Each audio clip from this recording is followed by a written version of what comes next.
स्वागत है आपका फाइनल ट्रेड में। नमस्कार, मैं हूं दीपांशु भंडारी। और अच्छी शुरुआत हुई थी भारतीय बाजारों की, वहां से फिर आपको ऊपर से थोड़ी मुनाफा वसूली बैंक्स में आती हुई दिखी, बट अदरवाइज एक्शन हमारा ठीक ठाक बना हुआ है। थोड़े ग्लोबल संकेत आपको नरम इस समय दिख रहे हैं, बट हमारे बाजारों में कोई ऐसी बड़ी परेशानी के संकेत इस समय आ नहीं रहे हैं।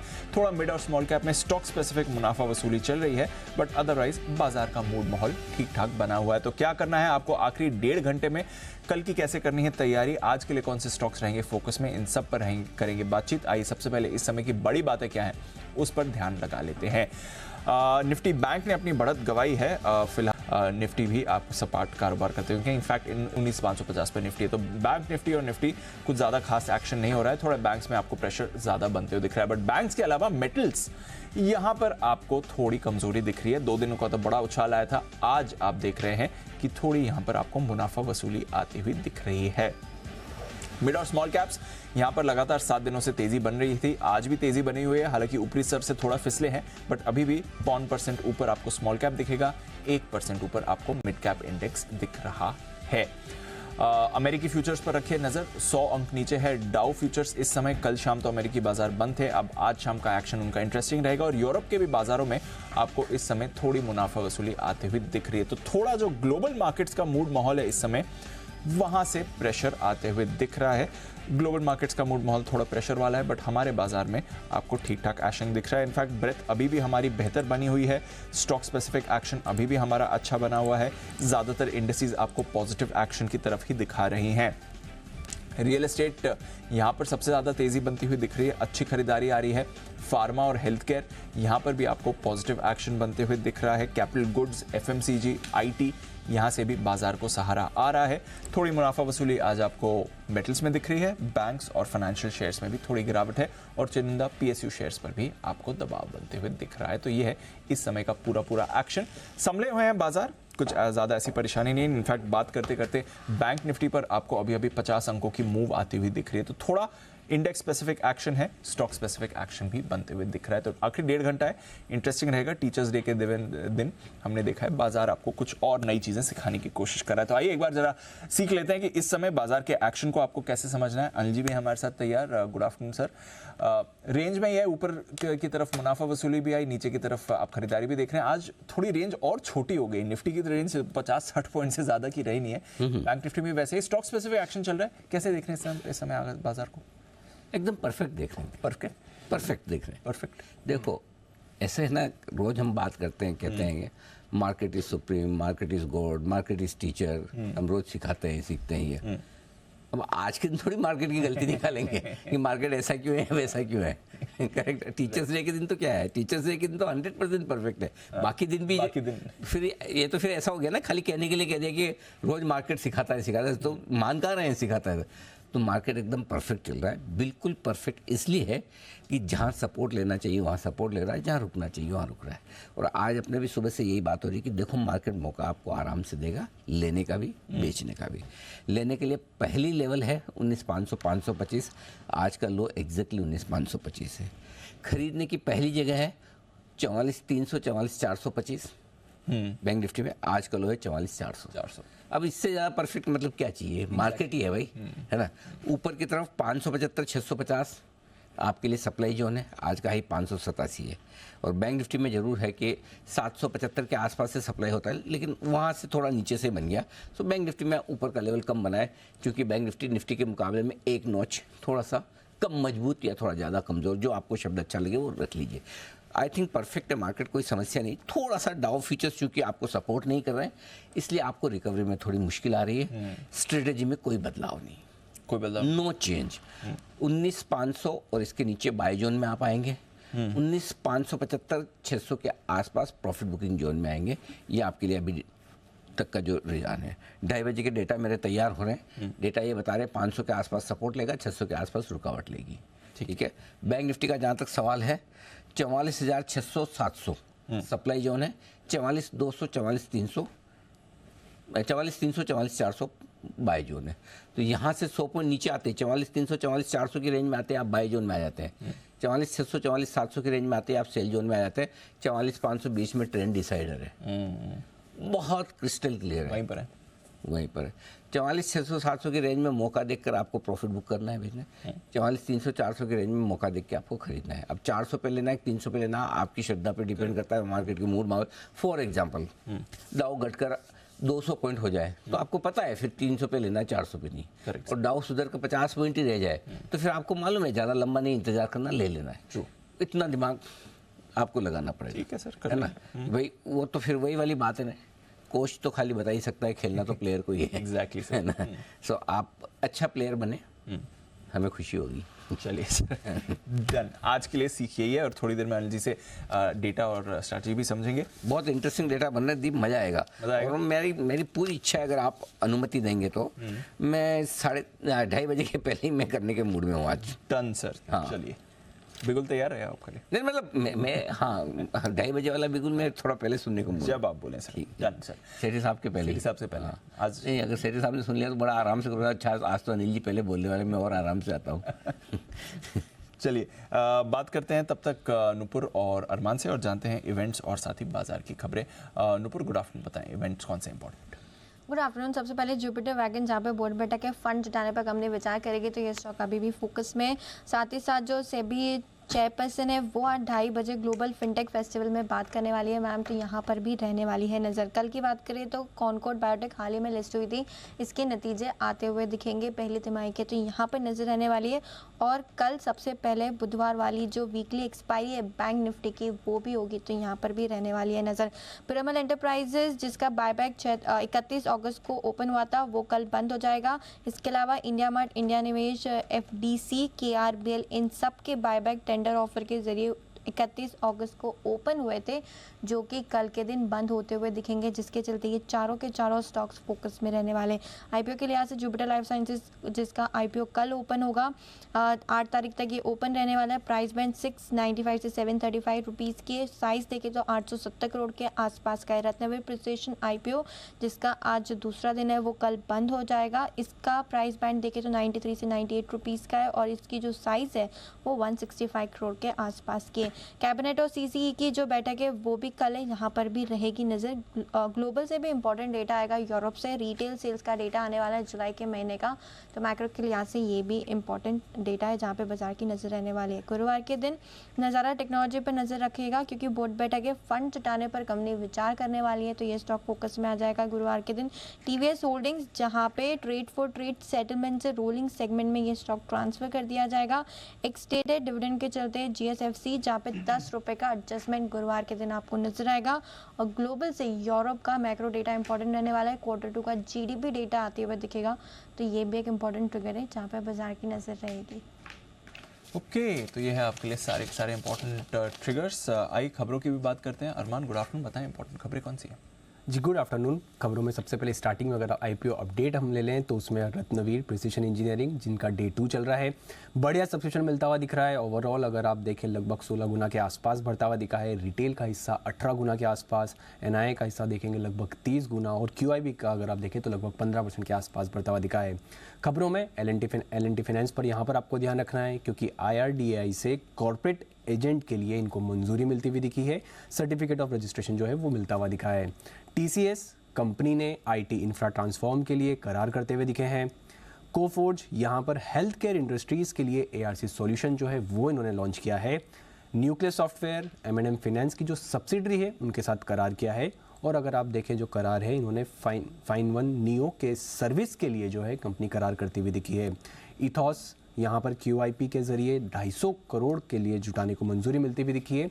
और कई सारी ब्लॉक डील्स में IRFC जब 7.3 करोड़ शेयर्स, जो कि लगभग 0.6% इक्विटी है। RVNL 63 lakh, NHPC 23 lakh, IDBI bank लगभग 41 लाख, पटेल इंजीनियरिंग यहाँ पर लगभग 65 लाख, जो कि 0.8% इक्विटी है। पावर ग्रिड 10 लाख, और नाइका में भी 60 लाख शेयरों के कई सौदे उतरते दिखे। ओके, तो ये ढेर सारे स्टॉक्स है जहाँ पर आज आपके लिए है भरपूर एक्शन दिन के दौरान। ओके, चलिए बढ़ते हैं आगे। अच्छा, इस बीच क्रिकेट का आपने दे दिया अपडेट? ट्रिगर्स में कुछ क्रिकेट का कुछ भी नहीं सर, नहीं है। आजकल परसों में कुछ भी नहीं? आजकल परसों में कुछ नहीं, कोई भी नहीं। कब है फिर? अच्छा, कल मैच देखा आपने? हाँ सर। नेपाल के कैप्टन का नाम क्या है? रोहित। वो तो इंडिया का है। नहीं, वहाँ का भी है। नहीं। सर ने बोला कि वो जो दोनों तरफ वही कर रहे थे हाँ, कैप्टन दोनों तरफ सर। मुझे तो ऐसा डर लग रहा है हमारी टीम खाली क्रिकेट पे रिसर्च करने लगी है।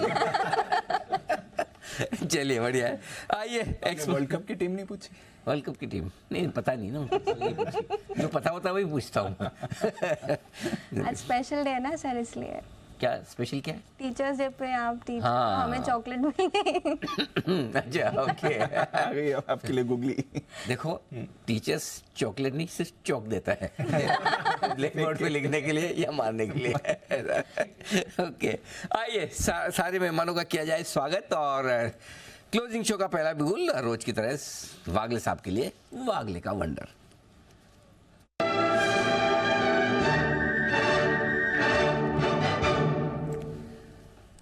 वागले साहब स्वागत है आपका, बताएं sir. Anil ji good afternoon, Deepanshu good afternoon. Anil ji काफ़ी टाइम के बाद मेरा वाला स्टॉक रडार पर आया है, सन फार्मा। पिछले एक महीने का करेक्शन हुआ, बराबर 1100 का एक सपोर्ट है, वहाँ पे सपोर्ट लिया, अभी वापस ये बड़ी मूव के लिए तैयारी कर रहा है, तो 113537 के करंट भाव पे ले ले। आज का टारगेट 1155 का होना चाहिए, मुझे लगता है कम से कम एक 15-20 रुपए की मूव आज के दिन में ही आ सकती है। पोजिशनली मुझे लगता है ये 1200 तक जाने के लिए तैयार है, एक आध हफ्ता 10 दिन का व्यू लो तो 1200 तक जाने के लिए तैयार है। आप अगर ट्रेडिंग व्यू ले रहे हैं तो 1127 10 रुपए का स्टॉप लॉस होगा, और अगर पोजिशनल व्यू ले रहे हैं तो 1115 का स्टॉप लॉस होगा, और 1200 के लिए वेट करें तो 1115 का उसके लिए स्टॉप लॉस होगा। 1115 के स्टॉप लॉस के साथ सन फार्मा में करें आप खरीदारी। राय आपके लिए आती हुई वागले साहब की तरफ से। आइए हिमांशु जी पीछे नहीं, तैयार हैं बिगुल उनके लिए भी। Hitman Himanshu.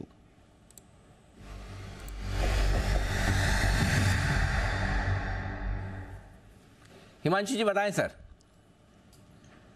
Good afternoon to you Anil ji. Good Anil ji, पहले सुबह लॉरस लैब में खरीदारी की सलाह दी थी, स्टॉक काफी अच्छा कर रहा है, डी हाइस के आसपास है, तो वहां बिल्कुल पोजीशन को होल्ड करें। अभी काफी बड़ा मूव मुझे लगता है स्टॉक में और आता हुआ नजर आएगा, स्टॉप लॉस को ट्रेल करें।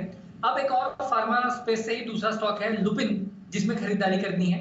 ये स्टॉक अनिल जी काफी अच्छी स्ट्रेंथ दिखाता हुआ नजर आ रहा है। पूरे फार्मा स्टॉक में एक अच्छी करेक्शन आई, लेकिन ये स्टॉक हाइस पर टिका रहा और आज इसमें एक फ्रेश ब्रेकआउट है, तो फ्यूचर्स 26-27 के लेवल पर है, यहाँ पर खरीदारी करेंगे। 1145 1152 ये दो टारगेट्स लुपिन में आज या कल तक आते हुए नजर आ सकते हैं। स्टॉप लॉस के तौर पर 1114 रुपए के नीचे का स्टॉप लॉस लगाकर लुपिन के फ्यूचर्स में खरीदारी करके चलने की सलाह। ओके 1114 के स्टॉप लॉस के साथ करें खरीदारी। ये है राय। सन फार्मा और लुपिन दोनों दौड़ लगाते हुए भाव में कौन आगे निकले कौन पीछे, बिल्कुल बराबर भाव चलता हुआ दिख रहा है। यहाँ 1145 और 1152 के हैं टारगेट। आइए सुमित जी भी है तैयार बिगुल के साथ, जानते हैं उनकी लिस्ट में भी कोई फार्मा शेयर है या कुछ और। सुमित के सुपरहिट।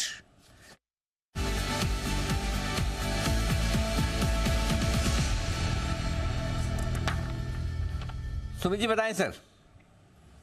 गुड आफ्टरनून अनिल जी। जी अनिल जी, फार्मा सेक्टर का स्टॉक ही मेरे भी रडार पे आया है, तो जो स्टॉक अभी मेरे रडार पे आया है उसका भाव चल रहा है 634 रुपया 25 पैसा। 634.25 का अभी भाव है। स्टॉक का नाम है जाइडस लाइफ। जाइडस लाइफ के अंदर मोमेंटम बन रहा है। पिछले 10 से 15 दिनों की गिरावट के बाद आज लोअर लेवल से दूसरा दिन है रिबाउंड का। इस रिबाउंड के अंदर लास्ट 2 दिनों के हाई ब्रेक हो रहे हैं। स्टॉक के अंदर यहाँ से अपसाइड मूव देखने को मिलना चाहिए। यहाँ पे खरीदारी करके चलने का सलाह रहेगा। जिन्होंने ले रखा है वो लोग होल्ड करें। स्टॉक का जो नीचे में चार्ट्स के ऊपर सपोर्ट दिखाई दे रहा है 620 625 के पास का दिखाई दे रहा है। 620 का स्टॉप लॉस लगा के जाइडस लाइफ में खरीदारी करके चलने का सलाह रहेगा। ऊपर में पहला टारगेट 650 रुपए का, दूसरा टारगेट 655 रुपए का। ये लेवल इस हफ्ते में जाइडस लाइफ में ऊपर की तरफ देखने को मिल सकते हैं, तो 620 का स्टॉप लॉस लगा के खरीदारी करें 650 655 के टारगेट्स के लिए। 3 स्टॉक तीनों फार्मा स्पेस से आपके लिए ये दिख रहे हैं इस समय, तो फार्मा क्लियरली इस समय का बाजार का फेवरेट बना हुआ है। तो आइए एक फार्मा स्टॉक जिस पर कुणाल जी की भी राय ली जाए। कुणाल जी आप ग्लेनमार्क देख लीजिए, 3.5% ऊपर ये भी है, बाकी फार्मा की तरह यहाँ पर भी अच्छी परफॉर्मेंस है। ग्लेनमार्क में क्या करना है सर? बाय करना है दीपांशु। देखिए मैं थोड़ा लेट जुड़ा तकनीकी कारणों से, और इस वजह से मैं सुन नहीं पाया कि कौन कौन से फार्मा स्टॉक कवर होगा। इसी चक्कर में मैंने अभी तक खरीदारी की राय नहीं दी, लेकिन ग्लेनमार्क फार्मा बिल्कुल बाय करके चलना चाहिए। फ्रेश ब्रेकआउट चार्ट पर आता हुआ दिख रहा है, 780 की रेजिस्टेंस पार हुई है। मुझे लगता है 830 तक तो कोई बाधा चार्ट पर है नहीं, तो खरीद करके चले। 773 के आसपास एक स्टॉप लॉस रख लें। मुझे लगता है 820 830 के लेवल्स आएंगे तो बाय करने की राय है, जिनके पास है होल्ड करें। मैं आपकी जानकारी के लिए बता दूं, फिर नहीं तो आप क्लोजिंग तक तो आपको पता ही नहीं चलेगा किस किस ने कौन सा स्टॉक रिकमेंड किया। बीच में कोई आपके पास ऐसा सिस्टम है कि आप पता लगा पाएंगे जो लेट आए उसके बाद? नहीं लगा पाएंगे ना, तो कुणाल जी मेरा फर्ज है फिर बता देगा, अच्छा एंकर होने के नाते। वागले साहब ने सन फार्मा कर लिया है कवर, हिमांशु जी ने लुपिन ले लिया है, सुमित जी जाइडस लाइफ पर अपनी वो लगा चुके हैं मुहर, ग्लेनमार्क में सवाल पूछा जा चुका है। अब अगर कोई बचा और लोग फार्मा शेयर तो आप रिकमेंड करते हैं?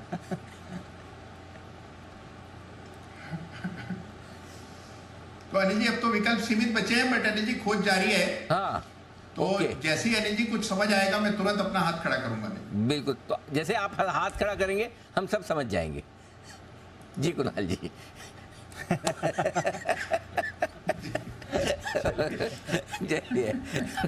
ओके, लीजिए दीप। फार्मा का इंतजार है। इस बीच एक बार रुपए पर नजर डाल देते हैं। सुमित जी एक बार रुपए का चार्ट भी पुल अप कर लीजिए। रुपए पर आपसे व्यू लेता हूं क्योंकि 83 का लेवल रुपए ने टच किया है। 25 पैसे की बड़ी गिरावट आपको रुपए में आती हुई दिख रही है। तो बड़ा फॉल आया है। 2-3 दिनों से बहुत छोटी रेंज में रुपया ट्रेड कर रहा था, बट इस समय बड़ी गिरावट है। 25 पैसे की वन वे फॉल आती हुई दिखी है आपको रुपए में। तो एक बार जरा सुमित जी चार्ट देखें। 83 के लेवल पर काफी टाइम बाद आया है। क्या चल रहा है सर करेंसी में? दीपांशु मेरे को थोड़ा सा गड़बड़ लग रहा है यूएसडी आईएनआर। यूएसडी आईएनआर के अंदर हो सकता है कि यहाँ से थोड़ा ऊपर का मूव बने। यूएसडी आईएनआर यहाँ से 83.20 83.25 का लेवल टूटा तो इस बार 84 का लेवल ब्रेक कर सकता है। डॉलर इंडेक्स के अंदर भी ऊपर का ब्रेकआउट मिलने वाला है, तो अगर ऐसा हुआ तो रुपए में कमजोरी आएगी और ₹1 तक का मूव यहाँ से ऊपर की तरफ यूएसडी आईएनआर में देखने को मिल सकता है। 83.25 के बाद 84 तक के लेवल यूएसडी आईएनआर में देखने को मिल सकता है। तो ये है आपके रुपए, ₹1 और की बड़ी गिरावट सुमित जी देख रहे हैं। 84 तक अब रुपया जाते हुए नहीं दिख रहा है। तो परेशानी करेंसी में तो आपको बनती हुई दिख ही रही है इस समय, वो तो क्लियरली आपकी स्क्रीन पर बना हुआ है। बट एक बड़ा ब्रेकआउट आया है जुबिलेंट फूड में, और इसको जरा देखिए। वायदा कारोबार का टॉप गेनर है। 6.5% की तेजी आपको जुबिलेंट फूड में इस समय दिख रही है। बड़ा एक्शन इस चार्ट पर अभी अभी बना हुआ है और डेज हाई पर होल्ड कर रहा है। 7% ऊपर ऑलमोस्ट जुबिलेंट फूड इस समय ट्रेड कर रहा है। कुणाल जी एक बार जुबिलेंट फूड भी देखें सर। बड़े मोमेंटम में क्या चल रहा है सर इस चार्ट में?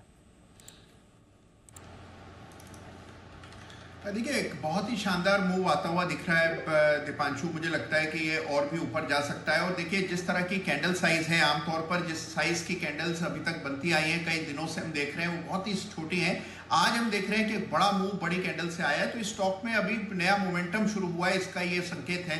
और मुझे लगता है कि जो अगला कंजेशन चार्ट पर है वो सीधा 580 के आसपास है, तो काफी बड़ी जगह है। जिनके पास पोजीशन है बिल्कुल बने रहे। थोड़ा सा स्टॉक कूल ऑफ हो जाए तो नीचे के लेवल्स पर यानी कि 530 के आसपास अगर मिलता है तो बिल्कुल बाय करके चलना चाहिए। मुझे लगता है और ऊपर के लेवल्स यानी 580 585 के लेवल्स देखने को मिलेंगे कुछ दिनों। यह आपके लिए जुबिलेंट फूड जहां पर आपको रखनी है नज़र। बड़ा एक्शन इस काउंटर पर आपको बनते हुए दिख रहा है। बड़ा एक्शन कुछ और स्टॉक्स पे भी आज आपको बनते हुए दिख रहा है। Apollo hospitals, pharma health care, broader space से अगर आप देखें तो इसको भी रेडार पर रहना चाहिए। और ये भी डेज हाई पर है। सुबह से ही अच्छी तेजी बनी थी और थ्रू द डे इसने अपने लेवल्स मेंटेन करें। वागले साहब एक बार अपोलो हॉस्पिटल्स देखिए, काफी टाइम से इस पर कॉल नहीं लिया है। 5000 के लेवल पर कैसा दिखता है इस समय सर? दीपांशु काफी दिनों के बाद, इनफैक्ट 2 या 3 हफ्तों के बाद एक कंसोलिडेशन से आज निकल रहा है, तो एंट्री अभी लेट हुई नहीं है। 5000 के इवन ये लेवल पे भी आप एंट्री कर सकते हो। हाँ, मैं इंट्राडे की बात नहीं करूंगा। अगर आपको पोजिशनल व्यू लेना है तो यहाँ पर ले सकते हो। 4930 का आपका स्टॉप लॉस होना चाहिए। मुझे लगता है 5150 5180 के आसपास अगले कुछ दिनों में 2 से 3 दिन में भी 4 दिन ये स्टॉक जा सकता है। शायद 5200 को भी टेस्ट कर सकता है। ओके, तो ये है आपके लिए अपोलो हॉस्पिटल। 5000 का लेवल अभी बात करते करते हम इस स्क्रीन पर आते हुए देख रहे हैं। चलिए इस पर रहेगा फोकस इस समय अपोलो हॉस्पिटल्स पर भी रखें नज़र। बट फोकस है हमारे मिड और स्मॉल कैप स्पेस पर, और फोकस है एक स्टॉक जहां पर ज़बरदस्त तेज़ी बनी हुई है, वहां पर रेमंड। जरा इसको पुलअप करिए, अच्छे एक्शन में रेमंड दिख रहा है, 200 रुपये की तेज़ी आपको आती हुई दिख रही है। सुबह स्टॉक ऑफ द डे में अनिल जी ने बात करी थी, खैर टारगेट के ऊपर ही खुला था और उसके बाद भी आपको बढ़िया तेज़ी इस पर आती हुई दिखी है। तो एक बार ज़रा जानें अरमान के साथ क्यों रेमंड इतने बड़े फोकस में आज बना हुआ है। अरमान, 10% की तेज़ी सुबह से होल्ड कर रहा है, क्या चल रहा है इसमें? बिल्कुल बढ़िया ब्रोकरेज इनिशिएटिंग कवरेज जो है वहाँ पर आता हुआ दिखा है। जेफरीज की ने जो कवरेज उन्होंने शुरू करी है बाय की रेटिंग के साथ, और वो टारगेट दिया है वो 2600 का टारगेट देते हुए दिखे हैं। अगर आप कल की क्लोजिंग के हिसाब से देखें तो वहाँ से लगभग 31% से ज़्यादा का जो है वो प्रीमियम देते हुए दिखे थे। सिमिलरली मोतीलाल ओसवाल, उनकी भी बात करें तो उन्होंने भी कवरेज इनिशिएट करके टारगेट उन्होंने भी 2600 का टारगेट जो है देते हुए दिखे हैं। अब ऐसा दोनों चीज़ों में दोनों जो रिपोर्ट्स हैं वो क्या कह रही है कि क्यों इतने बड़े टारगेट्स वो दे रहे हैं। सबसे पहली चीज़, अगर आप देखें कि कंपनी का जो कॉर्पोरेट स्ट्रक्चरिंग ऑलरेडी उन्होंने कर रही है और जो कर्ज की चिंताएं हैं वो कम होती हुई दिखी हैं, वो खत्म होती हुई दिखी हैं, उसके चलते काफ़ी जो कॉन्फिडेंस आ रहा है। उसी के साथ साथ अगर आप कंपनी के बुक्स में देखें तो नेट कैश पर ऑलरेडी है, और अगर ये जो ट्रांजैक्शन हो जाता है उसके बाद कंपनी के पास लगभग 1500 करोड़ का जो है सरप्लस कैश वो भी बचने वाला है। और अगर आप देखें इनका लाइफस्टाइल हो गया या फिर रियल एस्टेट बिजनेस, दोनों को लिस्ट करने की ऑलरेडी तैयारी तो यहाँ पर है ही सही। उसी के साथ साथ अगर आप देखें कंपनी का एक्सपेंशन पर फोकस है, मार्केट शेयर में बढ़ोतरी लगातार यहाँ पर जो है बढ़ने का अनुमान है, इसके चलते भी वहाँ पर आपको ग्रोथ आती हुई दिखेगी। और रेमंड का अगर आप देखें एथनिक्स जो वेडिंग सेगमेंट है वहाँ पर भी उसकी जो रीच है उसको बढ़ाने पर अच्छा खासा फोकस होने वाला है। तो बिजनेस अच्छी तरीके से ग्रो कर रहा है, लाइफस्टाइल और रिटेल सेगमेंट को लिस्टिंग करने की तैयारी है। कर्ज ऑलरेडी अगर आप देखें तो उन्होंने कम कर दिया है, अच्छे खासे नेट कैश पे बैठ रहे हैं। इन सब कारणों की वजह से रेमंड आज फोकस में है। ओके, तो रेमंड पर ज़बरदस्त एक्शन बन रहा है, सुबह से हम तेज़ी भी इस काउंटर पर देख रहे हैं और अभी भी गेंस होल्ड ही कर रहा है। सुमित जी, एक बार ज़रा चार्ट भी देख लें। Raymond through the day levels hold करें इसने, ऑलमोस्ट 2200 के लेवल के आसपास है, इनफैक्ट 2240 का आज हाई भी इसने बनाया। क्या करना है सर इस चार्ट में? दीपांशु, एग्जिस्टिंग पोजीशंस होल्ड करके चलने का सलाह रहेगा। 2200 का लेवल निकलने के बाद स्टॉक में मोमेंटम और बड़ा बनेगा और 2250 से लेकर 2300 रुपए तक का मूव रेमंड में आने वाले दिनों में देखने को मिल सकता है। जिन्होंने लिया है वो लोग होल्ड करें। ट्रेलिंग स्टॉप लॉस 2125 के पास का लगाए और ऊपर में 2200 का लेवल निकलने के बाद 50 से 100 रुपए का मूव और देखने को मिलेगा। ये आपके लिए रेमंड्स जहां पर खरीदारी करने के लिए आइए एक बिगुल हिमांशु जी के लिए। Hitman Himanshu.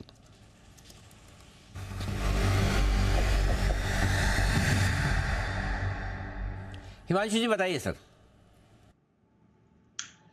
Anil ji, HDFC group का एक स्टॉक है जो रडार पर आया है, जो कि ब्रॉडली अभी तक कुछ खास फायरवर्क्स दिखाता हुआ नजर नहीं आया, लेकिन अब ऐसा लगता है कि ये स्टॉक एक बड़ी मूव के लिए तैयार हो चुका है। स्टॉक का नाम है HDFC लाइफ, जिसमें खरीदारी करनी है। 645 रुपए के आसपास के करंट लेवल्स हैं। यहाँ पर स्टॉप लॉस हम मेंटेन करेंगे 639 638 के नीचे का।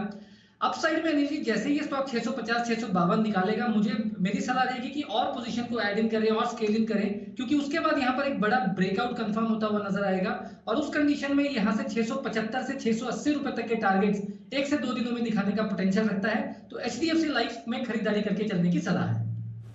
ओके, तो ये है आपके लिए HDFC लाइफ पर खरीदारी करने की राय।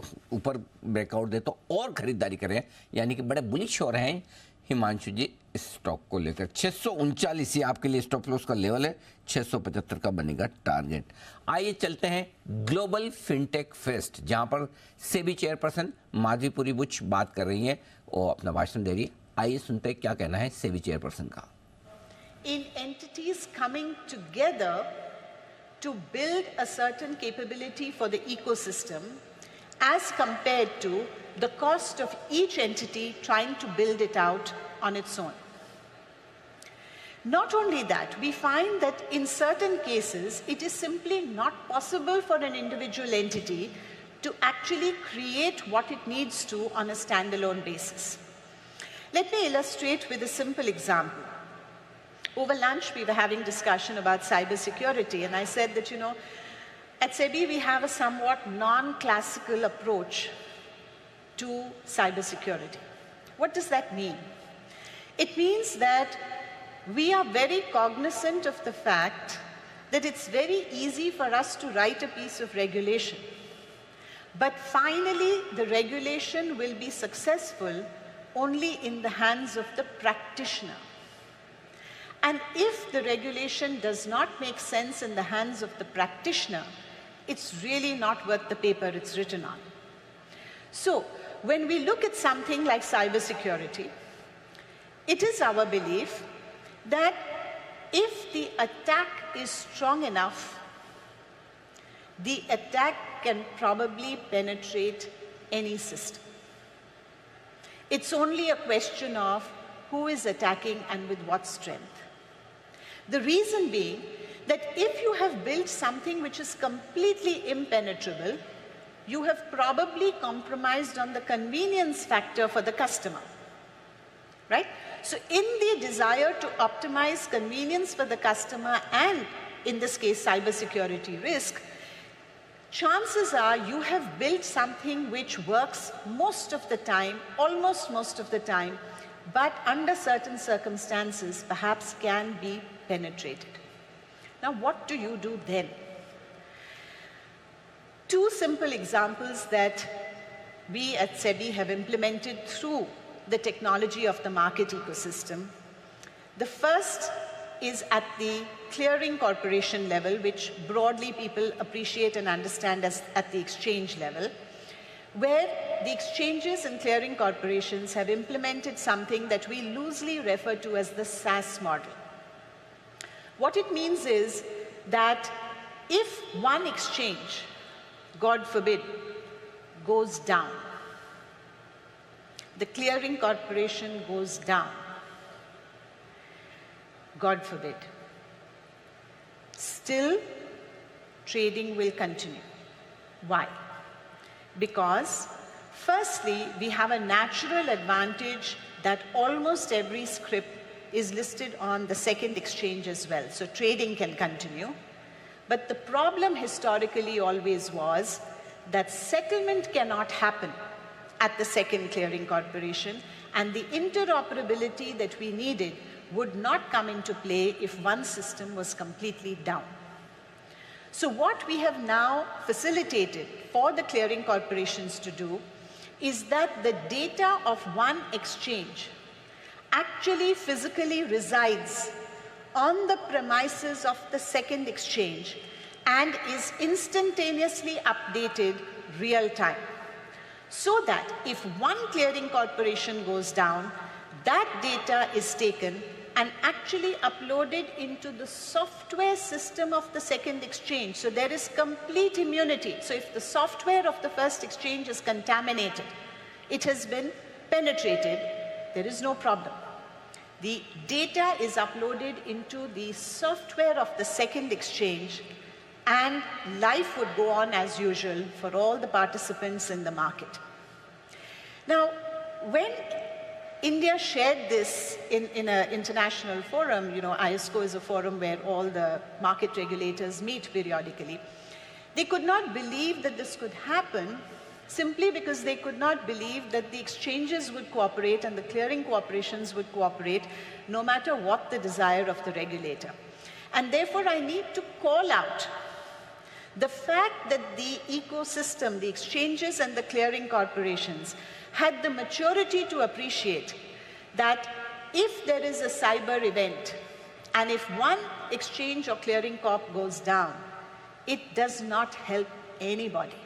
And the fact that we actually have a cooperative system where they work together for one clearing corp to be the backstop for the other is actually just good for the ecosystem as a whole, good for the Indian stock market as a whole, good for the country.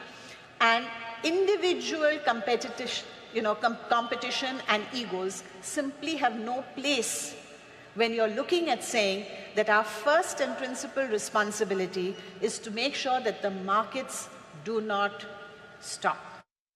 तो SEBI chairperson technology की अहमियत के बारे में बात करती हुई global tech fest में इस वक्त आपके सामने और बता रही कि किस तरह से हिंदुस्तान में मार्केट साइबर सिक्योरिटी के लिहाज से काफ़ी मजबूत है और ग्लोबल स्टैंडर्ड से काफ़ी बेहतर, ये डिटेल्स आपको बताती हुई इस बीच एक स्टॉक आपके रडार पर आएगा और वो है गेल। गेल जरा आपके सामने लेकर आते हैं। यहाँ पर कुछ खबरें आती हुई दिख रही है, पीटीआई के हवाले से कुछ खबरें आ रही है। गेल के एग्जीक्यूटिव डायरेक्टर को सीबीआई ने गिरफ्तार किया है और ये गिरफ्तारी किसी रिश्वत के मामले में होती दिखे, 50 लाख रुपए की रिश्वत के मामले में ये गिरफ्तारी होती दिखे, ये खबर इस वक्त आती हुई दिख रही है गेल की।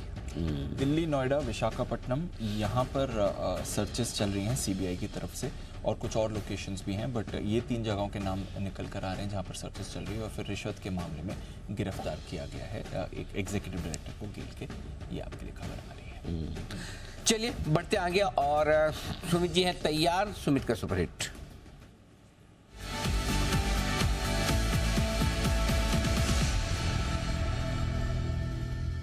सुमित जी बताएं। अनिल जी, एक बाय का स्टॉक अभी रडार पे है। स्टॉक का भाव चल रहा है 129.25, 129.50, 129 रुपया 25 पैसा, 129 रुपया 50 पैसा। स्टॉक का नाम है करूर और इसमें तेजी होगी जरूर। ये टैगलाइन इसको मैंने बहुत पहले भी दिया था, अभी वापस से इसका टाइम आ चुका है। स्टॉक करूर वैसे बैंक यहां से एक ऊपर का मूव दिखाना चाहिए। आज एक स्ट्रॉन्ग मूव देखने को मिल रहा है जिसके अंदर पिछले 10-15 दिनों का हाई स्टॉक ब्रेक कर रहा है। स्टॉक के अंदर मेरे को लग रहा है कि यहां से एक तेजी बनेगी जिसके अंदर ऊपर में जो लेवल देखने को मिल सकते हैं 135 रुपया, 140 रुपया, ये लेवल करूर वैसे बैंक में यहां से ऊपर की तरफ देखने को मिलने चाहिए। जिन्होंने ले रखा है वो लोग होल्ड करें। यहाँ पे सपोर्ट दिखाई दे रहा है 122, 123 के पास का दिखाई दे रहा है, तो 122 का इसके अंदर नीचे में स्टॉप लॉस होगा। ऊपर में पहला टारगेट होगा 135 रुपए का, दूसरा टारगेट होगा 140 रुपए का। ये शॉर्ट टर्म के टारगेट है। पोजिशन टारगेट स्टॉक के और ऊपर के बनेंगे। खरीदारी करें करूर 122 के स्टॉप लॉस से 135, 140 के टारगेट के लिए। ओके, खरीदारी कर करूर, तेजी होगी जरूर, ये है आपके लिए मंत्र। सुमित जी दे रहे हैं आपको आज 135 और 140 के टारगेट ले। सुमित जी मंदी में क्या बोलेंगे फिर? इसको मंदी में नहीं बोलेंगे भैया। कैसे नहीं बोलेंगे? तेजी में रखेंगे। शेयर है करूर, इसमें मंदी होगी जरूर, सिंपल। आपको क्या करना है? तेजी और मंदी को तो रिप्लेस करना है। हाँ बिल्कुल, ऐसा बोल सकते हैं। होगी तो जरूर। कितना आसान, मतलब आप शायरी को इतना आसान कर देते हैं, वैसे है नहीं एक्चुअली। ओके, मतलब क्या होता है वो कभी कभी कोई ऐसा, मतलब अमिताभ एक्टिंग करते तो ऐसा लगता है कि कितना इजी है, लता जी गाना गाती तो लगता है बड़ा इजी, तेंदुलकर खेल रहे तो बड़ा इजी है। ऐसे जो सुमित जी शायरी करते हैं ना, सुमित जी ऐसा लगता है बहुत इजी है। जैसे तेजी और मंदी खाली एक ही तो शब्द बदला है, वैसे वो आपने नहीं बदला, बदला मैंने आपके लिए, लेकिन लग रहा है बड़ा इजी है। आइए बढ़ते आगे, वक्त है सेठी साहब से मुलाकात करने का। सदाबहार सेठी साहब की short term pics.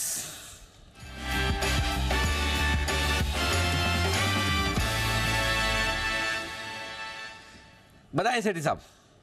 Afternoon Anil ji, good afternoon Deepanshu. Anil ji, आप तो आपकी स्ट्रेटेजी के बाद आने वाले थे मेरे पास। अरे मेरा दिल बहुत बड़ा है, क्या करूं, मैं पिघल ही जाता है। मैं सोचा, पहले मैं बोला भी, दीप ने मुझे पूछा भी, सर वो तो बाद में जाने वाला है। मैंने कहा नहीं, सेठी साहब को इंतजार करना ठीक नहीं लगता है। हाँ, हैप्पी टीचर्स डे भी है आज, तो सर हमने कहा कि पहले आप ही के पास आ जाए। बिल्कुल अनिल जी, पहले तो very happy teachers day to you Deepanshu और सभी को। टीचर्स डे की ढेरों ढेरों शुभकामनाएं। अनिल जी, 2 स्टॉक है आज भी, कैश मार्केट के दोनों स्टॉक है। जो आज का पहला स्टॉक है, स्टॉक का नाम है रेडिंगटन इंडिया, जो अभी 160 के लेवल पे ट्रेड करता है। पहले इसके शॉर्ट टर्म टारगेट है 185 के, स्टॉप लॉस रखना है 150 का। एक जबरदस्त कंपनी है जो कि मेनली आईटी प्रोडक्ट्स और मोबाइल फोन, स्मार्टफोन्स वगैरह का डिस्ट्रीब्यूशन और सप्लाई चेन का काम करती है। बाकी 235 से ज्यादा इंटरनेशनल ब्रांड्स को कैटर करती है और 37 इमर्जिंग मार्केट्स में ये प्रेजेंट है। सिर्फ भारत में ही नहीं, बाकी और कई इमर्जिंग मार्केट्स जैसे Turkey, UAE, Singapore, Saudi Arabia, Nigeria, कतार, ये सब देशों में भी इनके शोरूम्स है या ये प्रेजेंट है। और जितने भी नामी गिरामी ब्रांड्स है, Apple, HP, Dell, Lenovo, Samsung, सब में डील करती है। कंपनी के भारत में 45 सेल्स ऑफिसेज है, 164 वेयर हाउसेज है और इंटरनेशनली भी अराउंड 38 सेल्स ऑफिस है, 36 वेयर हाउस और 20 इनके सर्विस सेंटर्स है। तो इस तरह की कंपनी है। बाकी फंडामेंटली बहुत ही सॉलिड कंपनी है। आरओई है 20% के, ROC return on capital employed है 27%। पिछले 3 साल का पैट का कैगर जबरदस्त रहा है, 64% की कैगर से कंपनी ने ग्रो किया है। मतलब जहां FY21 में 786 करोड़ का पैट था, वो FY23 में 1440 करोड़ का पैट है। वैल्यूएशन के लिहाज से 9-10 के मल्टीपल पे स्टॉक सस्ता लगता है। और इस कंपनी के प्रोमोटर है एक ताइवान की कंपनी है सिनेक्स इंटरनेशनल टेक्नोलॉजी कॉर्पोरेशन, जो कि इसमें 24% हिस्सेदारी ओन करती है, जिसकी ग्लोबल सेल्स है अराउंड $26 बिलियन। तो इस तरह की प्रोमोटर वाली कंपनी है। और FIs भी बुलिश लगते हैं इसमें। HDFC, ICICI Pru, Tata, Fidelity वगैरह है ही है। और मेरा पसंदीदा MIT यानी कि मैसाचुसेट्स इंस्टीट्यूट ऑफ टेक्नोलॉजी भी 1.92% स्टेक ओन करता है। और अनिल जी, आज इस स्टॉक को पिक करने के पीछे एक कारण ये भी है कि 12 सितंबर को एप्पल अपना नया आईफोन 15, फिर एप्पल वॉच और एयरपोर्ट्स प्रो ये लॉन्च करने जा रही है। तो एप्पल जब ये लॉन्च करने जा रही है तो भारत में एप्पल प्रोडक्ट्स की सबसे बड़ी डिस्ट्रीब्यूटर रेडिंगटन है। मुझे लगता है उस दौरान इस स्टॉक में अच्छा अट्रैक्शन रहेगा और वैसे भी फंडामेंटली मजबूत कंपनी अच्छे वैल्यूएशन पे ट्रेड करती है, तो खरीदारी करने की सलाह for a target of 185, stop loss of 150। Okay, तो रेडिंगटन है पहला स्टॉक। दूसरा बताएं सर। अनिल जी, आज का जो दूसरा स्टॉक है, स्टॉक का नाम है आईक्यू लाइटिंग। स्टॉक मैंने पहले भी कवर किया हुआ है, थोड़े नीचे लेवल्स पे दिया था, वहां से अच्छी तेजी हुई है, बट अब करेक्ट तेजी होने के बाद वापस से करेक्ट होकर एक अच्छे लेवल्स पे आ गया। 382 के लेवल्स पे अभी ट्रेड कर रहा है। इसके शॉर्ट टर्म टारगेट है 410 के, स्टॉप लॉस रखना 370 रुपए का। ये कंपनी LED लाइटिंग, फिर रेफ्रिजरेशन लाइट्स और ABS पाइपिंग के कारोबार में है। ये ABS piping is alternative to PVC piping. ये हाल ही की लिस्टिंग है, बहुत ज्यादा समय नहीं हुआ इसके IPO को आए। IPO आया था 285 के लेवल्स पे और एक जबरदस्त रेस्पॉन्स मिला। अराउंड 67-68 टाइम्स ये IPO सब्सक्राइब हुआ। अच्छी एंकर बुक थी, HDFC, ICICI वगैरह ने इसमें पार्टिसिपेट किया था।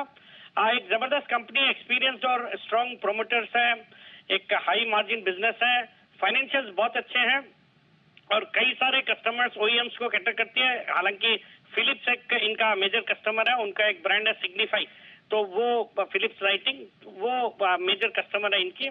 बाकी कंपनी का 4 इनके वेल इंटीग्रेटेड प्लांट्स है, फिर in house research and development department है और हाल ही में इन्होंने कैपेसिटी एक्सपेंशन किया, एक नया प्लांट लगाया है जो कि 3rd quarter of this financial year, मतलब अक्टूबर टू दिसंबर वाला जो क्वार्टर है उसमें शुरू होगा और उसके अंतर्गत ये सोलर पैनल और सोलर सिस्टम्स वगैरह बनाएंगे। और ऐसे भी ये जो इलेक्ट्रॉनिक्स मैन्युफैक्चरिंग वाला सेक्टर है काफी अच्छा लगता है। PLI इंसेंटिव्स भी सरकार ने दिया और सरकार का पूरा फोकस है इसको बढ़ावा देने का और फंडामेंटल्स मजबूत है। अभी जो जून क्वार्टर गया उसमें 13 करोड़ का पैट रिपोर्ट किया, जो पिछले साल जून क्वार्टर में 5 करोड़ का पैट था।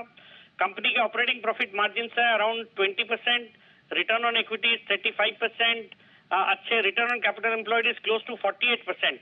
और इस कंपनी में भी FIS अराउंड 13-14% स्टेक ओन करते हैं, जिसमें गोल्डमैन सैक्स है, क्वांट है, HDFC है। तो इस तरह की कंपनी है। स्टॉक अपने रिसेंट हाइट से अच्छा खासा करेक्ट हुआ है। 477 के हाइट्स किए थे लिस्टिंग के बाद, वहां से करेक्ट हो गई है जो 382-83 के लेवल पे एक अच्छा लेवल लगता है खरीदारी करने के लिए। शॉर्ट टर्म टारगेट है 410 के, स्टॉप लॉस रखना 370 का। ओके, 370 के स्टॉप लॉस के साथ 410 का टारगेट आईक्यू लाइटिंग और फिर 185 के टारगेट लिए रेडिंगटन। यहां पर करें खरीदारी। 2 कॉल्स सेठी साहब की तरफ से। बहुत बहुत शुक्रिया सेठी साहब जुड़ने के लिए और अपनी कॉल शेयर करने के लिए। आइए अब लेते हैं अनिल जी की भी market strategy.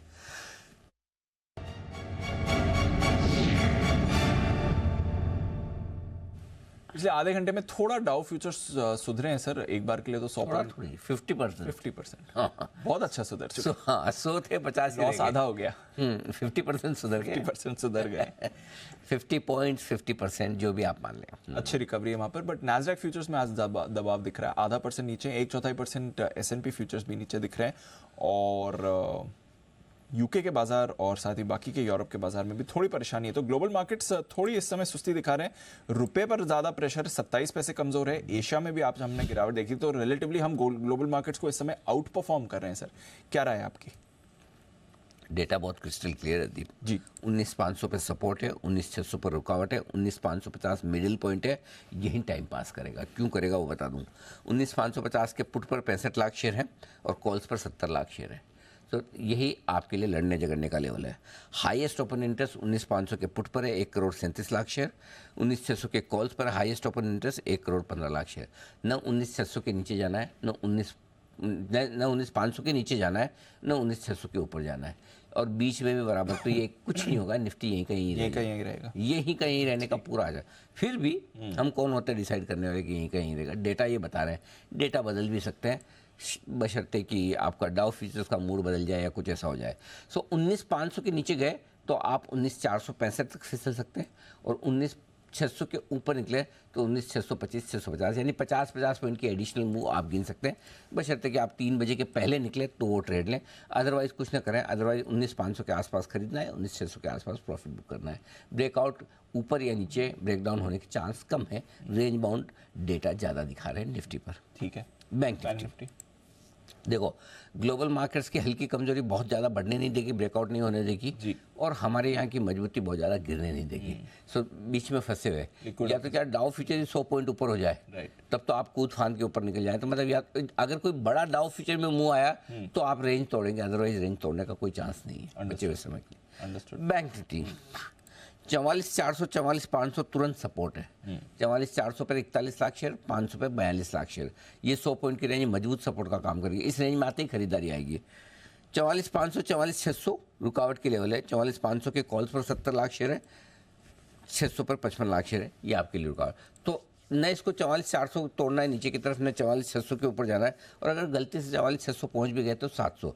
So higher side पर भी एकदम लॉक्ड है, नीचे भी एकदम लॉक्ड है। सो बैंक निफ्टी भी मुझे लगता नहीं कि कोई खास एक्शन दिखाने के मूड में है। सो बड़ा रेंज बाउंड सा ट्रेड इंडेक्स में बचे हुए समय के लिए दिख रहा है, कोई खास मूवमेंट है नहीं। स्टॉक स्पेसिफिक एक्शन बना रहेगा। स्टॉक स्पेसिफिक एक्शन है, इंडेक्स पर कुछ ज़्यादा होने नहीं वाला है, ये आपके लिए इस समय स्ट्रैटेजी और डेटा बता रहा है एलजी की तरफ से। चलिए स्टॉक्स पर ही थोड़ा फोकस किया जाए, और एक दिग्गज स्टॉक जो जबरदस्त एक्शन में आपको पिछले कुछ समय से दिख रहा है, कोल इंडिया। आज सुबह भी स्टॉक पर अच्छी खरीदारी आ रही थी, अभी भी निफ्टी का थर्ड बिगेस्ट गेनर है, 2% ऊपर। इनफैक्ट पिछले 5 मिनट में फ्रेश खरीदारी के भी संकेत आ रहे हैं। आशीष है हमारे साथ तैयार बताने के लिए कोल इंडिया में ये फ्रेश एक्शन कहाँ से आ रहा है। आशीष बताइए। एक तो स्टॉक में एक्शन ही बहुत कम आता है। अब पिछले 5 दिनों में देखें तो 10% की तेजी आ चुकी है, और अपडेट्स देकर हम लगातार इस स्टॉक के बारे में बताते रहते हैं। दरअसल अगर आप देखें तो अगस्त के महीने में जो पावर सेक्टर को इस कोयले की बिक्री करते हैं, इसमें बढ़त आपको पिछले साल के मुकाबले देखने को मिली है 8% की। और अभी जो FY24 से लेकर अब तक जो शुरुआत हुई है, यहाँ से पावर उत्पादन में आप देखें तो 6% की बढ़त देखने को मिली है। कोल इंडिया के क्रिटिक्स हमेशा कहते हैं कि रिन्यूएबल की स्पेस काफ़ी ज़्यादा बजिंग है, इनका फ्यूचर नहीं है। लेकिन अभी भी अगर आप देखें तो जो ताज़ा अपडेट है मेरे पास, इसके मुकाबले भारत में जितनी बिजली बन रही है, इसका करीब करीब 73% जो है थर्मल पावर यानी कोयले का इस्तेमाल करके आता है। और सीधे तौर पर अगर आप देखें तो इनका जो बिजनेस है वो ठीक ठाक चल रहा है। बढ़िया बात यह है कि ई ऑक्शन रियलाइजेशन यानी फ्यूल सप्लाई अग्रीमेंट के तहत ये पावर कंपनीज को कोयला बेचते हैं, लेकिन जो दूसरी कंपनीज कोयला सोर्स करनी चाहती हैं वो ई ऑक्शन के माध्यम से कोल इंडिया से कोयला खरीदती हैं। तो वहाँ पर फ्यूल सप्लाई अग्रीमेंट के मुकाबले जो प्रीमियम है वो बेयर मिनिमम 20% का हमेशा से देखने को मिलता है। लेकिन फिलहाल अगर आप देखें तो ये प्रीमियम 78% के आसपास है। बीच में थोड़ा सा ई ऑक्शन के प्रीमियम्स में गिरावट देखने को मिली थी, लेकिन रिपोर्ट्स ऐसी हैं जो बता रही हैं कि जून जुलाई के बाद से अगर आप देखें तो ये बॉटम आउट हो चुकी हैं, और अब कीमतें जो है यहाँ पर ई ऑक्शन में बढ़ती हुई नजर आ रही हैं। देखिए कंपैरेटिवली अगर आप दूसरे देशों से, मिसाल के तौर पर ऑस्ट्रेलिया है, इंडोनेशिया है, यहाँ से अगर आप कोल इंपोर्ट करते हैं तो ये जो कोल इंडिया के थ्रू आप सोर्स करते हैं वो आपको 59 से 60% सस्ता मिलता है। इसी के चलते हम देखते हैं कि इनके वॉल्यूम्स में लगातार यहाँ पर आपको बढ़त देखने को मिलती है। और ग्लोबल मार्केट्स में भी अगर आप देखें तो जो कोयले की कीमतें हैं इनमें भी अब नॉर्थवर्ड्स मूवमेंट आपको देखने को मिला है। देखिए स्टॉक के ट्रिगर ढेर सारे हैं, लगभग मोनोपोली बिजनेस है। हालांकि अब कुछ कंपनियां हैं जो प्राइवेट माइंस ले रही हैं, लेकिन इस स्केल का किसी के पास नहीं है। दुनिया में सबसे ज़्यादा अगर कोयले की खदानें किसी के पास है तो सिर्फ और सिर्फ कोल इंडिया के पास है। लेकिन इसके बाद भी अगर आप देखें तो वैल्यूएशन आपको बेहद सस्ते नजर आएंगे। रिपोर्ट्स ये बता रही है कि FY24 में डिविडेंड पर शेयर करीब 20% के आसपास देखने को मिल सकता है, यानी 250 रुपए पर अगर आपको एक साल में 20% का डिविडेंड मिल जाए तो 8% की डिविडेंड यील्ड है, जो कि लगभग एक बैंक के फिक्स डिपॉजिट के आसपास ही है। वैल्यूएशन दूसरे पैरामीटर्स के हिसाब से भी देखें तो बहुत सस्ते हैं, सिर्फ 4.5 times FY25 estimated EV EBITDA पर चल रहा है। वैल्यूएशन सस्ते हैं, डिविडेंड अच्छे हैं, ग्रोथ बढ़िया है, इसके चलते देख रहे हैं कि स्टॉक में तेजी आ रही है। आज भी अगर आप देखें तो अच्छी खरीदारी है यहाँ पर। और आप कह रहे हैं ई ऑक्शन के लिए इन्हें बढ़िया प्राइसेस आते हुए दिख रहे हैं। दीपांशु करीब 78% के प्रीमियम मिले हैं। जून जुलाई में डिप था थोड़ा सा, तो लोगों को एस्टिमेटेड था कि अब कोयले की वो पहले जैसी डिमांड नहीं है, लेकिन अभी तो विंटर आना बाकी है। विंटर आएगा तो ग्लोबल मार्केट्स में और कीमतें बढ़ेंगी। तो ये 78% से कब 98% हो जाएगा, इसको समय नहीं लगेगा। और ऑलरेडी इतना बड़ा है और आगे और बढ़ सकता है, बढ़कर आएगा। चलिए तो यह है आपके लिए कोल इंडिया। लंबे समय बाद यहाँ से आपको एक आउट परफॉर्मेंस आती हुई दिख रही है। चोपड़ा साहब भी हमारे साथ जुड़ चुके हैं, एक बार चोपड़ा साहब से भी राय ली जाए। चोपड़ा साहब, कोल इंडिया देखिए अच्छे मोमेंटम में आया है। आशीष कुछ फैक्टर्स भी बता रहे थे जो आगे भी इस मोमेंटम को बरकरार रख सकते हैं। 250 के लेवल पर है इस समय। सर कोई व्यू कोल इंडिया पे?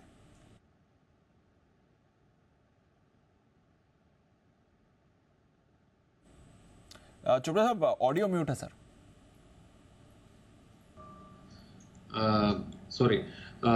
मैं एक बात यहाँ पे बोलना चाहता हूँ कि भारत में प्राइमरली थर्मल कोक मिलता है और जो कोकिंग कोक है वो बाहर से आता है मोस्टली। जो भी कोल इंडिया की खदानें हैं वो जनरली बिजली बनाने के लिए जो कोयला काम में आता है तो वो प्राइमरली प्रोड्यूस करती है। बहुत कम माइंस हैं इंडिया में, जैसे असम में मार्गरीटा माइंस हैं या 2-3 और माइंस है जहाँ पर 6500 से ऊपर के जीसीवी का कोयला मिलता है। मगर इंडिया में जनरली जो कोयला है वो बिजली बनाने के लिए काम आता है। या लोग जो दूसरी फर्नेसेस होती हैं अपने पेपर इंडस्ट्री में या कपड़े के व्यापार में, बहुत जगह पर कोल का इस्तेमाल होता है। इस साल ऐसी कोई भी हल्ला गुल्ला नहीं हुआ कि कोल की शॉर्टेज हो गई है, तो माइंस अच्छी कैपेसिटी पे काम कर रही थी। मुझे लगता है कि पोस्ट मॉनसून जिस समय पे माइंस काफ़ी हद तक बंद रहती हैं या कम प्रोडक्शन होता है क्योंकि मॉइस्चर कंटेंट बहुत ज़्यादा आ जाता है कोल में, तो खपत भी कम होती है, जो जो जो ऑफटेक है वो कम हो जाता है, कंपनीज कम लेती हैं और दूसरे सोर्सेज को इस्तेमाल करती हैं। तो मेरा मानना है कि कोल इंडिया आने वाले 6 महीने के लिए बहुत अच्छा है। इसमें आपने डिविडेंड यील्ड की बात ऑलरेडी कर ही दी है और निश्चित रूप से क्योंकि इंटरनेशनल प्राइसेस में भी तेज़ी आई है, जो अभी कोल इंडिया के ऑक्शंस थे आपने ऑलरेडी मेंशन किया कि उसके अंदर काफ़ी तेज़ी थी ऑक्शंस में। तो मेरा भी मानना है कि कोल अच्छा करना चाहिए, कोल इंडिया अच्छा करना चाहिए और कोल की खपत निरंतर बढ़ रही है। अगर आप स्टील प्लांट्स की बात करें तो हमारा जो कोल इंपोर्ट है, जो कि साउथ अफ्रीका से जो कोल आता है RB2 RB3 ग्रेड का आता है या ऑस्ट्रेलिया से आता है या US से आता है, तो बहुत कंट्रीज से कोल का इंपोर्ट जो है अगर आप ओवरऑल देखें तो इंपोर्ट बढ़ा है और ये एक बहुत अच्छी बात है क्योंकि यदि कोल की खपत बढ़ रही है तो हम इनवेरिएबली ये कह सकते हैं कि इंडस्ट्री अच्छा काम कर रही है, मेटल्स में बहुत अच्छा काम हो रहा है और जब मेटल्स में प्रोडक्शन बढ़ती है तो इसको आप कमेंसरेट ये भी मान सकते हैं कि आपकी GDP ग्रोथ अच्छी होगी और जो कंपनीज हैं जहाँ पर मेटल्स का इस्तेमाल होता है वहाँ पर भी आपको खपत अच्छी दिखेगी, सेल्स नंबर्स अच्छे दिखेंगे। तो ओवरऑल इकोनॉमी के लिए अच्छा है कोयले का इस्तेमाल, एनवायरनमेंट के लिए नहीं है मगर इकोनॉमी के लिए निश्चित रूप से अच्छा है। तो कोल इंडिया पर मेरी भी बाइंग रिकमेंडेशन है, यहाँ से भी एक अच्छी तेजी बन सकती है और डिविडेंड यील्ड के लिए तो निश्चित रूप से आप मार्च तक इसको रखें। मार्च तक रखिए, डिविडेंड के लिए तो आपको प्ले करना ही है, उसके अलावा भी इसमें आपको अच्छी तेजी बनती हुई दिख सकती है और स्टॉक भी आपको बढ़िया मोमेंटम में दिख रहा है इस समय। कोल इंडिया हमारे एक्सपर्ट्स के रेडार पर भी रहा है और चोपड़ा साहब बात कर रहे थे, आशीष डिटेल्स भी जब शेयर कर रहे थे तो एक फ्रेश स्पाइक भी कोल इंडिया पर आपको आते हुए दिखा है। सुमित जी की रीसेंट रिकमेंडेशन भी थी। सुमित जी बताएं sir, Coal India I think 2 दिन पहले 235 पर रिकमेंड किया था, वहां से तो सारे टारगेट आ गए, अब 255 पर है, फ्रेश व्यू क्या है इस पर सर? बिल्कुल दीपांशु, 2 दिन पहले रिकमेंड किया था और बहुत क्लास मूव स्टॉक के अंदर देखने को मिल रहा है। पिछले 2 से 3 दिनों में स्टॉक ने ऑलमोस्ट 20 से 25 रुपए का मूव दिखाया है। तो ट्रेलिंग स्टॉप लॉस लगाए, पोजीशंस होल्ड करें, मोमेंटम स्ट्रांग है। 260 रुपए से लेके 262 रुपए तक का मूव कोल इंडिया में ऊपर में देखने को मिल सकता है। फ्रेश खरीदारी यहाँ पे नहीं करना है, लेकिन existing positions trailing stop loss लगा के होल्ड कर सकते हैं। तो ये है आपके लिए कोल इंडिया। फ्रेश खरीदारी अब नहीं करिए, बट हाँ सुमित जी की अगर राय ली हो तो होल्ड करिए पोजीशन, और जैसे चोपड़ा साहब भी कह रहे थे होल्ड करिए अगले 6 महीने के लिए, डिविडेंड के लिए भी इसका आप पूरा फायदा उठा सकते हैं।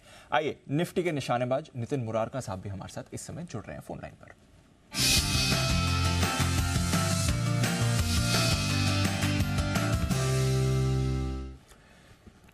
Nitin ji good afternoon sir, बताएं क्या करना है इस बाजार में? कल वेडनेसडे है और बैंक निफ्टी की वीकली एक्सपायरी है, तो हम 44,500 की कॉल ऑप्शन लेंगे, 160 में मिल रही है और इस बार फर्स्ट वीकली एक्सपायरी है और इसलिए जो डेटा बन रहा है वो यहाँ से सपोर्ट ले रही है बैंक निफ्टी। तो 44,500 की कॉल 160 में आपको मिलती है, जिसका स्टॉप लॉस बनेगा 90 का और टारगेट बनेंगे 250 के। और अगर आपको निफ्टी में ट्रेड देना है तो निफ्टी में at the money call option 19,550 की कॉल ऑप्शन लेंगे जो 63 में मिल रही है, जिसका स्टॉप लॉस बनेगा 35 का और ऊपर टारगेट बनेंगे 95 के। ओके, तो यहाँ से नितिन जी बाजार को ऊपर जाते ही एक्सपेक्ट कर रहे हैं। कल बैंक निफ्टी की पहली वेडनेसडे वीकली एक्सपायरी होने वाली है, कल पहली है ना? कल पहली और उससे पहले 44,500 की कॉल खरीदने की राय है बैंक निफ्टी पर और 19,500 की कॉल खरीदने की राय है निफ्टी पर भी। तो पॉजिटिव व्यू इंडेक्स पर आ रहा है नितिन जी की तरफ से। चलिए वहां पर भी रखेंगे फोकस। आइए एक बिगुल हिमांशु जी के लिए भी, हिटमैन हिमांशु।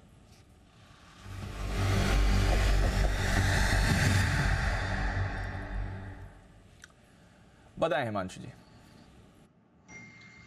दीप, पिछले कुछ मिनटों में मेटल स्टॉक्स में वापस से काफी अच्छा खरीदारी देखने को मिल रही है और यहाँ पर जो स्ट्रॉन्गेस्ट स्टॉक है वो है जिंदल स्टील एंड पावर, जिसमें खरीदारी करेंगे और यहाँ पर BTST ट्रेड लेकर चलने की सलाह रहेगी। 713 रुपए के आसपास के स्पॉट के लेवल्स हैं, यहाँ पर खरीदारी करें। कोई एक आध रुपए का डिप मिलता है पोजीशन को ऐड करें। 705 रुपए का स्टॉप लॉस मेंटेन करना है और मेरा मानना है कि 725 732 रुपए के 2 टारगेट्स कल JSPL में आते हुए नजर आ सकते हैं। ओके, तो यह है आपके लिए JSPL मेटल्स का जो आज का मुनाफा वसूली का दौर था वो खत्म होते हुए दिख रहा है। और सही बात है क्योंकि JSPL हिमांशु जी ने स्पॉट कर लिया है। NMDC, Tata steel, JSW steel, इन सभी पर आपको निचले स्तरों से खरीदारी आती हुई दिख रही है और सारे ये काउंटर स्पाइक कर रहे हैं, पॉजिटिव टेरिटरी में ये आ चुके हैं। वेदांता और नाल्को पर भी निचले स्तरों से आपको खरीदारी आती हुई दिख रही है। तो पिछले 5-10 मिनट में अक्रॉस मेटल्स आपको एक अच्छी मूव आती हुई दिखेगी। सेल, स्टील अथॉरिटी, इस पर भी आपको एक रिवाइवल आते हुए दिख रहा है। तो अक्रॉस मेटल्स पिछले 5-10 मिनटों में खरीदारी आई है। सेल हो गया, NMDC हो गया, Tata steel, JSPL, JSW steel, इन सभी काउंटर्स में एक्शन बन रहा है। बट एक्शन पूरे के पूरे बाजार में बना हुआ है। ब्रॉडर मार्केट में तो अच्छी तेजी बनी हुई है। कितनी आउट परफॉर्मेंस रही है मिड कैप और स्मॉल कैप इंडेक्स की? आज भी देखिए 1-1% ऊपर दोनों हैं। पिछले कुछ समय से किस तरह की आउट परफॉर्मेंस रही है इंडेक्स के मुकाबले? थोड़ी एनालिसिस, थोड़ा डेटा रीडिंग अरमान ने करी, आइए एक बार समझते हैं। अरमान बताइए। जी बिल्कुल, काफ़ी इंटरेस्टिंग डेटा आता हुआ दिखा है और ये डेटा 1 जनवरी से 31 अगस्त का जो डेटा है। अब सबसे पहले निफ्टी मिड कैप 100 की अगर आप बात करें तो जब से निफ्टी मिड कैप 100 लॉन्च हुआ है जो कि जुलाई 2005 से, उस समय से आप अभी तक का अगर आप 2023 तक का देखेंगे तो ये सिर्फ दूसरी सबसे बड़ी जो है यहाँ पर आपको आउट परफॉर्मेंस निफ्टी की तुलना में निफ्टी मिड कैप 100 में आती हुई दिखी है। 2023 की अगर आप बात करें तो निफ्टी मिड कैप 100 24% बढ़ा था, जहाँ की अगर आप निफ्टी की बात करें तो लगभग 6% के आसपास ही बढ़ा था। और उसके पहले की अगर आप बात करें तो जहाँ पर आप लगातार अगर आप देखेंगे तो वहाँ पर आपको कंपैरेटिवली निफ्टी के तुलना में, निफ्टी 50 की तुलना में निफ्टी मिड कैप 100 ने कंपैरेटिवली कम ही अगर आप देखें तो आउट परफॉर्मेंस जो है ज़्यादा नहीं दी है। ये दूसरी सबसे बड़ी, अगर आप सबसे पहले की अगर आप देखेंगे तो 2010 में ऐसा हुआ था। 2010 में क्या हुआ था, जब निफ्टी ने 4% का रिटर्न दिया था तो निफ्टी मिड कैप 100 ने लगभग 16.8% का रिटर्न दिया था। तो एक तो ये रीजन हुआ। दूसरा, इस साल जनवरी से अभी तक अगर आप देखेंगे तो 24% के आसपास की बढ़त आ चुकी है।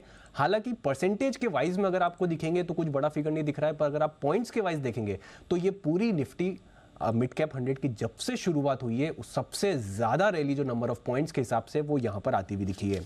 अब ये वाली बात तो निफ्टी मिड कैप 100 की हो गई। अब निफ्टी स्मॉल कैप 100 की अगर आप बात करें तो यहां पर शुरुआत से, जो कि Nifty mid cap launch small cap 100 launch हुआ था जून 2004 में, उसके बाद से निफ्टी 50 की अगर आप तुलना करें, रिटर्न्स की इन दोनों की तुलना करें तो आपको सिर्फ दूसरी बार ऐसा होता हुआ दिख रहा है कि उसकी तुलना में 4 गुना से भी ज़्यादा या 4 गुना के आसपास निफ्टी स्मॉल कैप ने रिटर्न देते हुए दिखे हैं। क्योंकि आप निफ्टी का रिटर्न तो ऑलरेडी, जैसा कि मैंने बताया था, इस साल अगर आप बात करें तो 6% का रिटर्न था, पर स्मॉल कैप की बात करें तो लगभग 25% के आसपास का रिटर्न आता हुआ दिखा था, जो कि लगभग 4.1 टाइम्स है जो निफ्टी ने रिटर्न दिया है।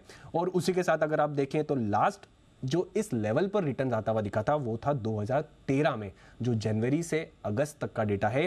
वहां पर अगर आप देखें 2013 में, क्योंकि वो भी नेगेटिव्स है, जब -7% निफ्टी ने रिटर्न दिया था, तो अगर आप देखें वहां पर लगभग -30% के आसपास आता हुआ दिखा था। तो उस हिसाब से निफ्टी स्मॉल कैप ने भी एक तरफा आउट परफॉर्म करा है। पूरी हिस्ट्री में अगर आप देखें तो दूसरी बार इतना बड़ा आउट परफॉर्मेंस जो है वहां पर आता हुआ दिखा है। अगर आप पिछले 19 साल में जनवरी से अगस्त की बात करें, जैसा कि पॉइंट्स के हिसाब से बात करें, तो यहाँ पर भी दूसरी सबसे बड़ी पूरी हिस्ट्री में यहाँ पर पॉइंट्स की रैली होती हुई दिखी है। तो निफ्टी मिड कैप 100 या निफ्टी स्मॉल कैप 100 की बात करें, निफ्टी 50 की तुलना में स्टार्टिंग से, जब से निफ्टी मिड कैप 100 या निफ्टी स्मॉल कैप 100 चालू हुए हैं, उसके बाद से दोनों ने बहुत दूसरी बार ऐसा होता हुआ दिखा है कि इस लेवल का जो आउट परफॉर्मेंस है वो निफ्टी 50 की तुलना में दिया है। बढ़िया आउट परफॉर्मेंस आती है। बिल्कुल बिल्कुल। और बात यही चल रही थी, एक हिस्टोरिक रैली रही है अक्रॉस मिड कैप स्पेस और वहाँ से आप एक्शन भी आते हुए देख रहे हैं। तो चलिए नजर रखते हैं मिड कैप स्मॉल कैप्स में, तो आपको बढ़िया आउट परफॉर्मेंस का मूड माहौल इस समय बनते हुए दिख भी रहा है और ये सारे स्टॉक्स भी आपको एक्शन में दिखेंगे। अच्छी मूव। आइए बढ़ते आगे, और सुदीप शाह साहब हमारे साथ हैं। आइए उनके लिए एक बिगुल BTS डबल टी का।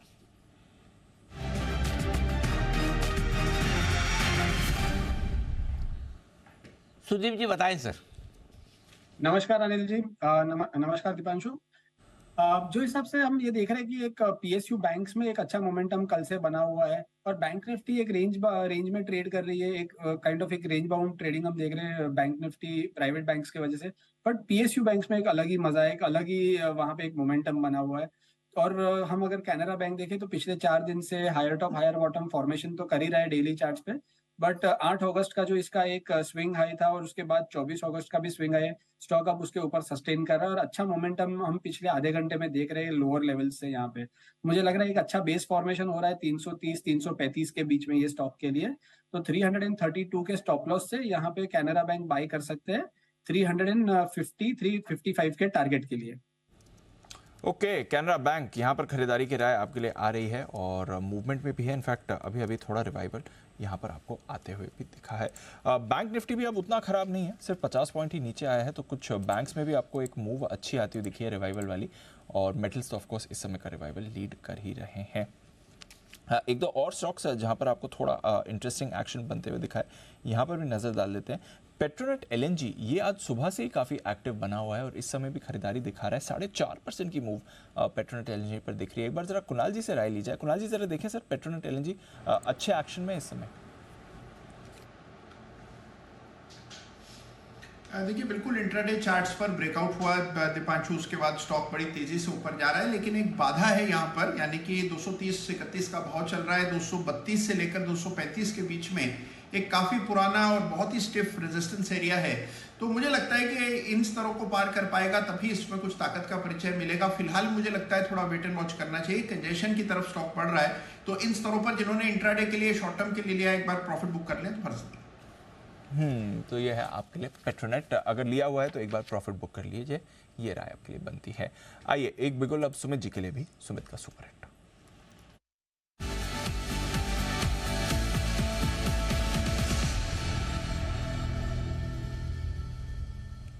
बताएं सर।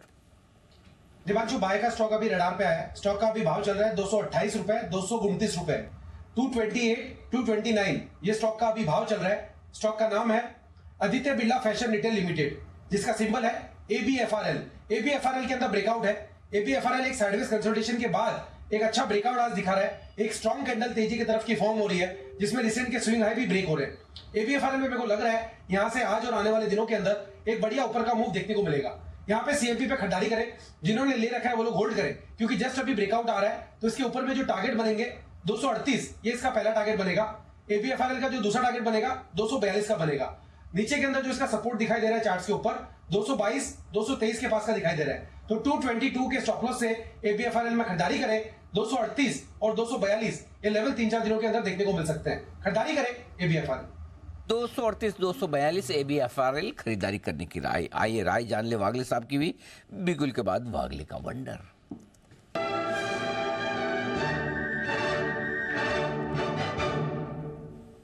जी वागले साहब बताएं सर। अनिल जी, मेरा भी स्टॉक वही है, क्लियर कट ब्रेकआउट है, मल्टीपल वीकली ब्रेकआउट है। 230 का ये लेवल है और इसके ऊपर जितना टाइम स्पेंड करेगा, कम से कम 8 से 10 रुपए की मूव आपको अगले 1 से 2 दिनों में मिलनी चाहिए। कल का टारगेट 235 का होगा। BTST अगर आप करके जाते हो तो आपका स्टॉप लॉस 228 का होना चाहिए। ABFRL ये है आपके लिए वागले साहब की पसंद का भी शेयर, तो दोनों को पसंद आता हुआ इस वक्त, सुमित जी को भी वागले साहब को भी। आज किसी ने औरोबिंदो फार्मा का जिक्र नहीं किया? नहीं सर, अब तक नहीं किया। क्यों नहीं किया वागले साहब? किसी ने नहीं किया, आपको तो करना बनता है। क्या कुछ 850 के ऊपर नया ब्रेकआउट देने को तैयार है? अनिल जी, मैंने सन फार्मा का जिक्र किया तो मुझे दोनों में वो बेटर लग रहा था, बट औरोबिंदो फार्मा, आपका ऑब्जर्वेशन बिल्कुल सही है। चार्ट पैटर्न औरों का भी अच्छा है।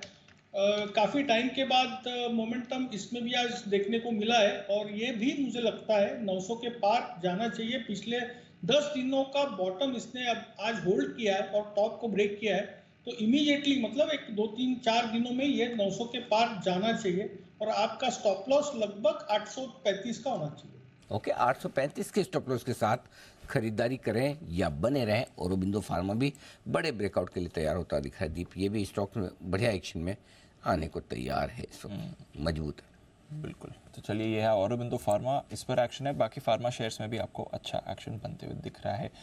कोचिन शिपयार्ड, इसमें भी आज वापस आपको तेज़ी बनती हुई दिख रही है और हमने आपको बताया था कल ही कि कैसे खबरें आ रही हैं कि नेवी की तरफ से एक और एयरक्राफ्ट कैरियर का ऑर्डर आते हुए आपको दिख सकता है। पिछला aircraft carrier INS Vikrant Cochin shipyard ने बनाया था, तो पूरी संभावना है कि शायद इन्हीं के पास ये रिपीट ऑर्डर भी आए। चोपड़ा साहब, एक बार आपकी भी राय लेना चाहूंगा। वैसे तो कई बार इन स्टॉक्स की बात हो चुकी है, बट जो फ्रेश डेवलपमेंट है कि नया एयरक्राफ्ट कैरियर का अवार्ड आ सकता है और वापस कोचिन शिपयार्ड ही उसके लिए फ्रंट रनर बनेगा, उसके दम पर थोड़ी और पॉजिटिविटी आ गई है। कैसे देखना है सर इस डेवलपमेंट को? दीप, मुझे अच्छे से याद है कोचिन शिपयार्ड करीब करीब 500 रुपए का था, तब से मैं रिकमेंड कर रहा हूँ।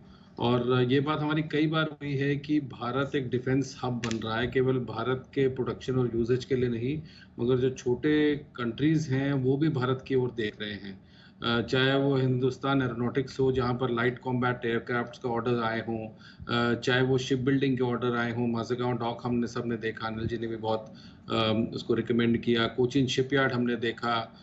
तो मुझे लगता है कि जो ये कंपनीज हैं ये लॉन्ग टर्म होल्डिंग के लिए हैं, और अगर अगले 5 साल के लिए देखा जाए तो भारत 5 ट्रिलियन की इकोनॉमी बन ही नहीं सकती बिना डिफेंस हब बने हुए।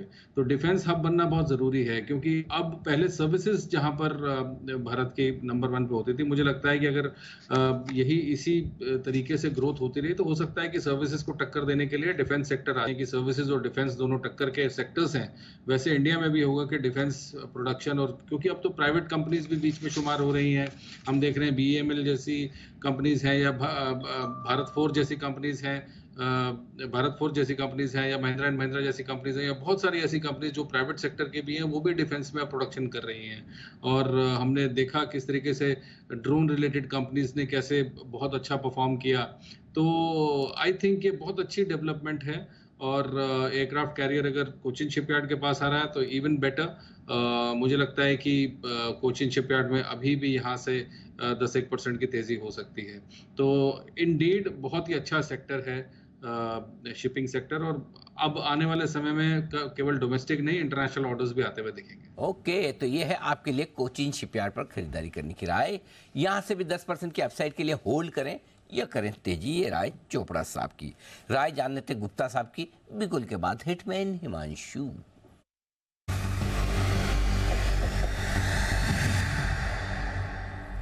डे हाई की तरफ बाजार फिर से लौटते हुए दिख रहे हैं। देखते हैं गुप्ता साहब को क्या पसंद आया खरीदने के लिए, बताएं सर। अनिल जी, खरीदना है बजाज फाइनेंस ऑप्शन के थ्रू 7400 के स्ट्राइक की कॉल ऑप्शन, जो कि ट्रेड कर रही है 145 रुपए पर। तो 140-145 की जोन में खरीदारी करेंगे।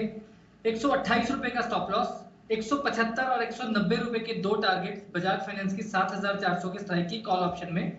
ये टारगेट्स मुझे लगता है कल तक आते हुए नजर आ सकते हैं। अनिल जी, बजाज फाइनेंस में एक बड़ी करेक्शन देखने को मिली, उसके बाद स्टॉक ने एक डाउनवर्ड स्लोपिंग ट्रेंड लाइन की रेजिस्टेंस को फेस किया। उस ब्रेक जो रेजिस्टेंस ट्रेंड लाइन थी उसके ऊपर निकलने के बाद यहाँ पर इंट्राडे में एक इन्वर्टेड हेड एंड शोल्डर का ब्रेकआउट बजाज फाइनेंस में बनता हुआ नजर आ रहा है, और मुझे लगता है कि ये कल तक 7500 तक बजाज फाइनेंस चलता हुआ नजर आ सकता है। ऐसा होने पर ये 7400 रुपए की जो कॉल है, इसमें काफी अच्छा मुनाफा देखने को मिल सकता है। के तो ये है आपके लिए बजाज फाइनेंस का 7400 वाला कॉल ऑप्शन खरीदना है 145 पे। सुदीप शाह साहब भी तैयार है अपने BTSTT कॉल के साथ।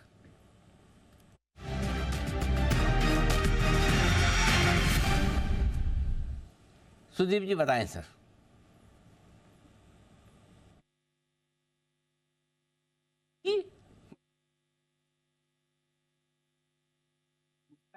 एक मिनट। हाँ, आराम से कोई दिक्कत नहीं sir. Take your on sweet time Sudeep ji. बिल्कुल हम बजा चुके हैं, और अगर आप थोड़ा 1 मिनट से ज्यादा रेडी है? रेडी है। अरे वाह, बताएं सर। जी अनिल जी, मेरी पिक है विनाटी ऑर्गेनिक्स। अगर हम देखें तो विनाटी ऑर्गेनिक्स में पिछले कुछ टाइम से एक डाउन ट्रेंड में था, बट अराउंड 1780-1850 के बीच में एक सपोर्ट जोन बनता हुआ दिख रहा था। और आज हम देख रहे हैं कि वॉल्यूम के साथ 200 DMA के ऊपर स्टॉक सस्टेन कर रहा है, पहली बार क्रॉसओवर दिया है पिछले कुछ टाइम में। तो 1890 के स्टॉप लॉस के साथ 2050 के टारगेट के लिए विनाटी ऑर्गेनिक्स मुझे लग रहा है अगले कुछ सेशंस के लिए हम बाय कर सकते हैं। तो विनती ऑर्गेनिक्स पर आपको करनी है खरीदारी, ये आपके लिए राय आती हुई दिख रही है। स्टॉक देखिए क्या जबरदस्त स्पाइक दिखा रहा है, 4.5% ऊपर इस समय ट्रेड कर रहा है। राइट, एक और सेक्टर पर करना है फोकस, वो है आपके लिए पावर सेक्टर। अभी हम कोल इंडिया की बात कर रहे थे और कैसे पावर सेक्टर की डिमांड आ रही है। पावर सेक्टर में क्या हो रहा है, यहाँ पर क्या डिमांड सप्लाई सिचुएशन, ये भी एक बार जरा जान लेते हैं। पावर स्टॉक्स भी आपको लगातार तेजी में दिख रहे हैं और आज एक इंटरेस्टिंग रिपोर्ट भी इस पर आई है। वरुण है हमारे साथ तैयार बताने के लिए। वरुण बताइए। तो दीप, सप्लाई सिचुएशन तो ठीक है, लेकिन डिमांड जो है वो लगातार बढ़ते जा रही है। इनफैक्ट पिछले 15 दिनों में अगर आप देखेंगे तो बिजली की मांग में अच्छी खासी बढ़ोतरी देखने मिली है। 21 अगस्त को अगर आप देखते तो पावर डिमांड जो है वो 26 गीगावाट के आसपास पहुंच चुकी थी, ये पीक डिमांड थी।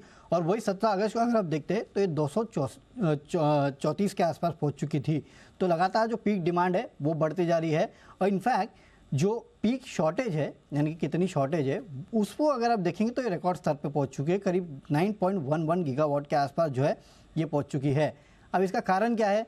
देखिए, मॉनसून नो डाउट सब जगह डेफिशिएंट है, तो इसका इम्पैक्ट कहीं ना कहीं देखने मिल रहा है। और गर्मी जो है वो लगातार बढ़ते जा रही है, इसके लिए जो डिमांड है पावर की वो बढ़ते जा रही है। काफ़ी सारे हाइड्रो प्रोजेक्ट्स जो है उनमें यूटिलाइजेशन लेवल जो है वो थोड़ा बहुत कम हुआ है। साथ ही साथ पावर प्लांट्स के पास जो कोयला रहता है नो डाउट अभी भी पर्याप्त है, 10 दिन के आसपास का है, लेकिन कुछ समय पहले ये 13 दिन के आसपास था, स्टॉक था उनके पास। तो जो स्टॉक है वो थोड़ा बहुत कम हुआ है, हालांकि अभी भी पर्याप्त है बिजली सप्लाई करने के लिए। लेकिन इस बीच अगर आप देखेंगे तो जो बिजली की कीमत, जो मर्चेंट रेट्स होते हैं, जो मर्चेंट पावर होते हैं, उसमें अच्छी खासी बढ़ोतरी देखने मिली है। ये 10 रुपये प्रति यूनिट के आसपास आ चुका है। अगस्त का अगर आप एवरेज देखते तो जो IEX का डे हेड मार्केट होता है उसमें ये जो रेट था वो करीब 7 रुपये के आसपास प्रति यूनिट के आसपास था। वहाँ से अगर आप देखेंगे तो 30% के आसपास की बढ़ोतरी जो है वो इन रेट्स में हो चुकी है, जो कि आपको साफ दिखा रहा है कि डिमांड कितनी ज़्यादा है। और इसी के लिए जेफरीज की यहाँ पे एक रिपोर्ट आई है, यहाँ पे इन्होंने NTPC, power grid, JSW energy, ये तमाम स्टॉक जो है उनको अपने पिक्स में शामिल किया। इनफैक्ट NTPC पे 5 की रेटिंग है और अच्छे खासे टारगेट्स बढ़ाए हैं, 205 से बढ़ा के 255, पावर ग्रिड 275, JSW एनर्जी जो है 365 का टारगेट दे रहे हैं। IEX का भी जो डेटा आया है मंथली, उसमें आप देखिए मांग बढ़ने के चलते इनकी जो डे हेड मार्केट वॉल्यूम्स है 7.3% की बढ़ोतरी हुई है और रियल टाइम मार्केट वॉल्यूम जो है उसमें 21% के आसपास की बढ़ोतरी हुई है। तो मानसून खराब है, बिजली की मांग बढ़ रही है और अगर मानसून ऐसे ही चलता रहा तो शायद ये मांग और बढ़ेगी। और खासकर अगर आप डे हेड मार्केट पर नज़र रखेंगे तो वहाँ पे दाम लगातार बढ़ रहे हैं, इंडिकेशन है ये। बिल्कुल, और इनका सबसे ज़्यादा जो हाईली ट्रेडेड वॉल्यूम्स आते हैं वो डे हेड मार्केट से ही इनके आते हैं, तो यहाँ पर भी एक्शन बढ़ रहा है काफ़ी ज़्यादा। जबरदस्त एक्शन है और पावर की डिमांड तो अभी बोल रहे कि ये तो कुछ भी नहीं हुआ, अभी और बढ़ने, अभी तो और बढ़ने वाली है। हाँ, तो चोपड़ा साहब को भी कोल इंडिया पसंद आ रहा था ना? आ रहा था। NTPC हम कल बात कर ही रहे थे। एनर्जी स्टॉक्स ये जबरदस्त तेजी है, जबरदस्त तेजी, इसमें कोई डाउट नहीं है। और सब JSW 375, क्या बात है। स्टॉक्स गजब एक्शन में है और रहने वाले भी हैं, कहीं कोई रुकने थमने के आसार दिख नहीं रहे हैं। ये एकदम साफ है संकेत आपके लिए।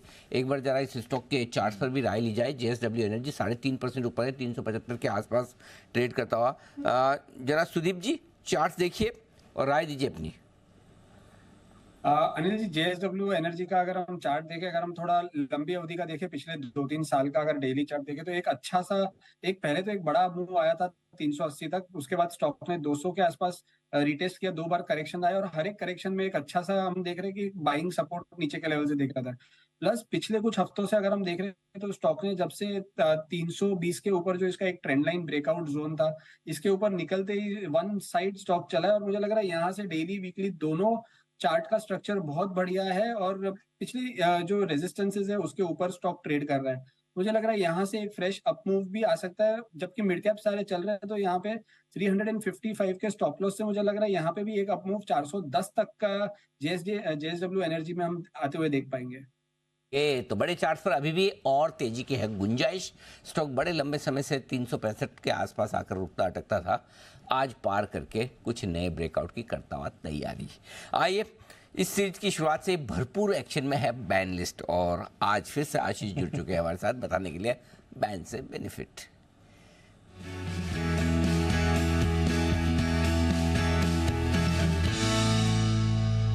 वायदा कारोबार की बैन लिस्ट में स्टॉक्स का उछल कूद करना सीरीज की शुरुआत से चालू है। सर बिल्कुल लग रहा है पहले दिन एक, दूसरे दिन 4, टोटल 5 अभी 5 अंदर स्टॉक है हमारे पास। ओके, आज क्या सीन है? कोई पहले कोई बाहर आने की तैयारी? बाहर नहीं आ रहा सर कोई भी स्टॉक भी नहीं। सबसे कम भी अगर पोजीशन है तो BHEL के वो भी 94% है, जो कि लग नहीं रहा कि घटने वाली है। 80 के नीचे ही बाहर आता है ना तो? बिल्कुल।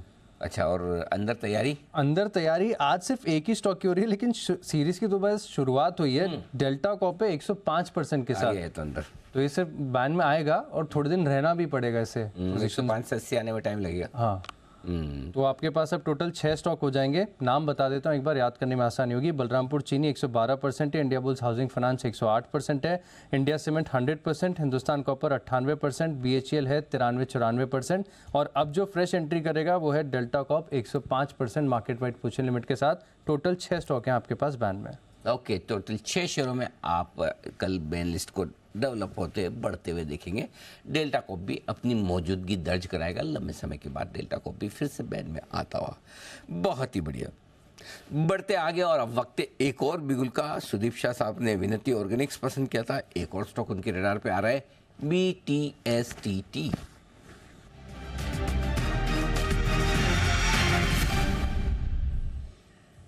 सुदीप जी बताएं सर। अनिल जी, स्टॉक का नाम है अशोका बिल्डकॉन। हम देख रहे हैं कि पिछले कुछ 15-20 मिनट में एक अच्छा मोमेंटम स्टॉक में एक आता हुआ दिख रहा है और ब्रेकआउट भी आ रहा है आर्ली चार्ट और डेली चार्ट्स पे। मुझे लग रहा है मौजूदा भाव से यहाँ से और डिप पे भी बाय कर सकते हैं 107 का स्टॉप लॉस और 125 के टारगेट के लिए। अशोका बिल्डकॉन, ये है वो स्टॉक जहां पर खरीदारी करने की राय सुदीप जी की तरफ से आती हुई दिख रही है। 107 का स्टॉप लॉस, 125 के टारगेट के लिए करनी है खरीदारी। कैश मार्केट के स्टॉक्स में जबरदस्त एक्शन आपको बनते हुए दिख रहा है। इस बीच जुपिटर वैगन की खबर आ चुकी है। 700 करोड़ रुपए जुटाने का इरादा है कंपनी का QIP के जरिए। आज QIP को लेकर बोर्ड बैठक थी, इसमें मंजूरी मिली है। कब आएगा IPO और किस प्राइस पर आएगा, कितने डिस्काउंट पर आएगा, वो भी थोड़ा सा वक्त लगेगा। बिल्कुल सर, तो इस पर रखते हैं नज़र। जुपिटर वैगन्स पर आपको मूव आती हुई दिख रही है। आइए मारुति, इस पर करते हैं फोकस। लगातार एक्शन में है। चोपड़ा साहब से एक व्यू भी लेंगे, बट हम देख रहे हैं पिछले 3-4 दिनों से एक तो रोज हमारे एक्सपर्ट्स के रेडार पर आ रहा है, कॉल्स आ रही हैं, ब्रोकरेजेस के रेडार पर रोज आ रहा है और बड़े बड़े टारगेट्स निकल कर रहे हैं। 10,000 के ऊपर तो स्टॉक होल्ड कर रहा है, आज थोड़ी नरमी में है। बट आशीष जरा बताइए लेटेस्ट अपडेट्स क्या है मारुति को लेकर? रोज कुछ ना कुछ इंटरेस्टिंग रिपोर्ट्स आ रही हैं इस पर। 3 दिन हो गए, 3 दिन से लगातार अपग्रेड आपको इस स्टॉक के अंदर देखने को मिल रहे हैं। 2 दिन में अगर आप देखें तो 3 ब्रोकरेज हाउस ऐसे हैं जहां पर टारगेट प्राइस इन्होंने बढ़ा दिया है। मॉर्गन स्टैनली देखिए ओवरवेट की रेटिंग दी थी, लक्ष्य अगर इन्होंने 11,164 से बढ़ाकर 11,963 कर दिया था। बर्नस्टीन की तरफ से आउट परफॉर्म की रेटिंग आई, टारगेट प्राइस वहां पर इंक्रीज किया गया था। JP मॉर्गन ने भी अगर आप देखें तो पॉजिटिव कैटलिस्ट के साथ अपनी वॉच लिस्ट में डाला और टारगेट प्राइस में इन्होंने बढ़ोतरी की। स्टॉक में काफी बड़ा बस देखने को मिल रहा है, लगातार यहाँ पर रिपोर्ट्स आ रही हैं। ब्रोकरेज हाउस JP मॉर्गन का मानना है कि अनुमान से बेहतर यहाँ पर त्योहारी सीजन देखने को मिल सकता है। खास बात यह कि जो SUV मिक्स था, काफ़ी साल तक लोग कंप्लेन करते थे कि अगर इसका प्रोडक्ट मिक्स देखें मारुति का तो SUV मिसिंग है, लेकिन SUV के एडिशन के आने के बाद ग्रैंड विटारा है, जिम्नी है, इन्विक्टो है, इन गाड़ियों के बाद माना जा रहा है कि इनका जो एवरेज सेल्स प्राइस है इसमें आपको बढ़त देखने को मिल सकती है। और इसी के चलते मॉर्गन स्टैनली ने भी अपने EPS के अनुमान में 4 से लेकर 8% की बढ़ोतरी कर दी है। AGM की भी जो हाईलाइट्स थी वो भी काफ़ी बढ़िया थी और इसी के बाद हमने देखा है कि ब्रोकरेज हाउस का भरोसा इस स्टॉक के ऊपर लगातार बढ़ता गया है। 8 साल में अगर आप देखें तो कंपनी अपने सालाना प्रोडक्शन कैपेसिटी दुगना कर 40 लाख यूनिट करने का प्लान बना रही है, यानी अगले 8 साल जो है कंपनी के लिए काफ़ी शानदार देखने को मिल सकते हैं। और FY31 थोड़ी सी दूर की बात है, लेकिन अभी फिलहाल अगर आप देखें तो मारुति की तरफ से कुछ बड़े एक्सपोर्ट्स के आंकड़े नहीं है, लेकिन यहाँ पर भी जो कमेंट्री है काफ़ी अच्छी है। 3 टाइम्स की जो ग्रोथ है वो ऐड करके चल रहे हैं और साथ में कैपेसिटी एक्सपांशन को लेकर जो प्लान्स है इसको लेकर भी ब्रोकरेज हाउस काफ़ी उत्साहित नजर आ रहे हैं।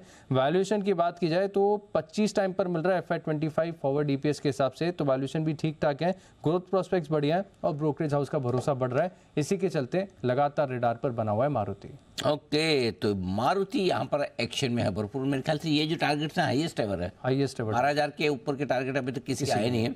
11,900 कुछ आया ना, कितना है? 11,963। कल 11,750 बर्नस्टीन का आया था। हो वाह वाह, बड़े टारगेट्स आ रहे हैं। और मारुति ये जबरदस्त एक्शन में आता हुआ दिख रहा है इस वक्त चोपड़ा साहब से। बिल्कुल लीजिए चोपड़ा साहब, मारुति सर आपके क्या टारगेट्स होंगे इस पे? दीप, ये सवाल आपने मेरे से पूछा था कुछ महीने पहले जब मारुति नीचे था, मगर इस समय मैं फ्रेश एंट्री के लिए तो बिल्कुल भी नहीं कहूँगा। जिन लोगों के पास है वो ज़रूर रखें, और मुझे लगता है 11,000 एक बहुत ही अच्छा टारगेट होगा और ये अचीव कर पाती है।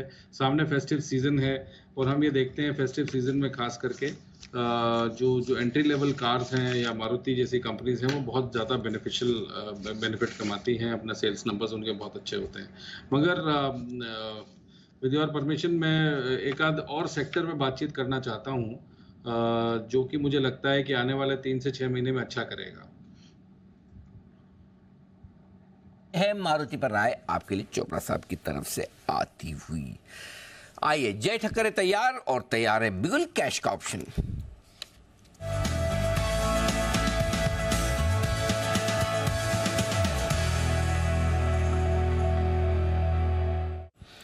तो सुबह का तो बैंक निफ्टी का कॉल ऑप्शन था जय का, राइट? तो दीप क्या लगता है, निफ्टी आएगा? हाँ चलो लेट्स तो निफ्टी लगा। हाँ जय, बिना दबाव फील किए आराम से, मतलब अगर लगे नहीं देना तो ऐसा कुछ जरूरी नहीं है, लेकिन हमने ऐसे अंदाज लगाया, मैंने दीप ने बात करते करते। बताएं कौन सा ऑप्शन ट्रेड करेंगे? अनिल जी, अंदाज आपका तो हमेशा सही रहा है अनिल जी, तो उसमें अनडाउटेडली निफ्टी ही है, बिकॉज बैंक निफ्टी का कॉल ऑलरेडी ओपन है मेरा, और 130-32 के आसपास ट्रेड कर रहा है जो हमने रेकमेंड किया था अनिल जी। और खास करके मैंने इसलिए 45,000 का नेक्स्ट वीकली ऑप्शन दिया था कि अगर आज बैंक निफ्टी साइडवेज हो जाता है, जो आज ऑलमोस्ट है, अगर आप देखें तो 40 पॉइंट माइनस है, तो करंट सीरीज में, करंट वीकली सीरीज में शायद फायदा ना हो, उसमें तो थीटा डीके हो जाएगा, इसमें बने रहने का मौका रहेगा, इसीलिए ये दिया था, वहाँ पे बने रहे फॉर श्योर। अभी अनिल जी जो दे रहा है वो निफ्टी का 14 सितंबर की एक्सपायरी का, that is again next weekly expiry, 19,600 का कॉल 104 रुपये पर दे रहा हूँ अनिल जी। ये 104 पर खरीदे, यहाँ पे जो स्टॉप लॉस लगाना होगा that can be placed at 66 पर लगा है स्टॉप लॉस। टारगेट्स ऊपर में जो है Anil ji, the first target will be 149, the second target is 173। ये दो टारगेट्स के लिए 19,600 का कॉल खरीदे निफ्टी का। Nifty continues to be better as far as risk reward is concern Anil ji. Morning में बैंक निफ्टी में बिल्कुल एक ब्रेकआउट आया, ऐसा लग रहा था जब बैंक निफ्टी 44,600 के ऊपर गया, but then it's holding well 44,500 as well on a closing basis spot में, which is also positive. So bank Nifty में बने रहे, डेटा कुछ खास वीक नहीं है वहाँ पे, इज जस्ट दैट कि निफ्टी में थोड़े और बेटर है relatively, and it's heading towards 19,650-700। तो अनिल जी ये लास्ट 3 दिनों से मैं वही कहते आया हूँ कि 19,650 700 तक के लेवल्स हमें देखने मिलेंगे निफ्टी में। I think it's very soon reaching to those levels, इसलिए 19,600 का कॉल रेकमेंड किया। 19,600 का कॉल ये रेकमेंड कर रहे हैं जय, इस समय खरीदारी करके चलनी है, एक्शन इस पर आ सकता है। बिल्कुल, तो दमदार एक्शन निफ्टी बैंक निफ्टी दोनों में, और दोनों में ही अगले हफ्ते वाला ऑप्शन। बैंक निफ्टी की तो एक्सपायरी कल ही है ना? Yes sir. और निफ्टी की परसों है। और ये बहुत आजकल तो ये भी नया, कल से ही नई चीज रखना पड़ेगा। मंडे किसका, ट्यूसडे किसका, वेडनेसडे किसका। अभी तो वेडनेसडे थर्सडे ज़्यादा इंपॉर्टेंट है। वेडनेसडे बैंक निफ्टी कल एक्सपायरी है, और थर्सडे निफ्टी की हमेशा की तरफ। तो अगली सीरीज अगले हफ्ते की दोनों ही खरीदने की राय जय की तरफ से। आइए, चुनावों की सुगबुगाहट के साथ ही दिग्गज ब्रोकरेज हाउस भी बाजार का मूड भांपने में अब एक्टिव हो गए हैं। क्या चुनावों के पहले बाजार नया हाई बनाएगा? इसी पर मॉर्गन स्टैनली ने एक बहुत ही इंटरेस्टिंग रिपोर्ट पेश की है। आइए उस रिपोर्ट पर फोकस करते हैं। वरुण हमारे साथ तैयार हैं उस रिपोर्ट के कुछ खास अंश लेकर।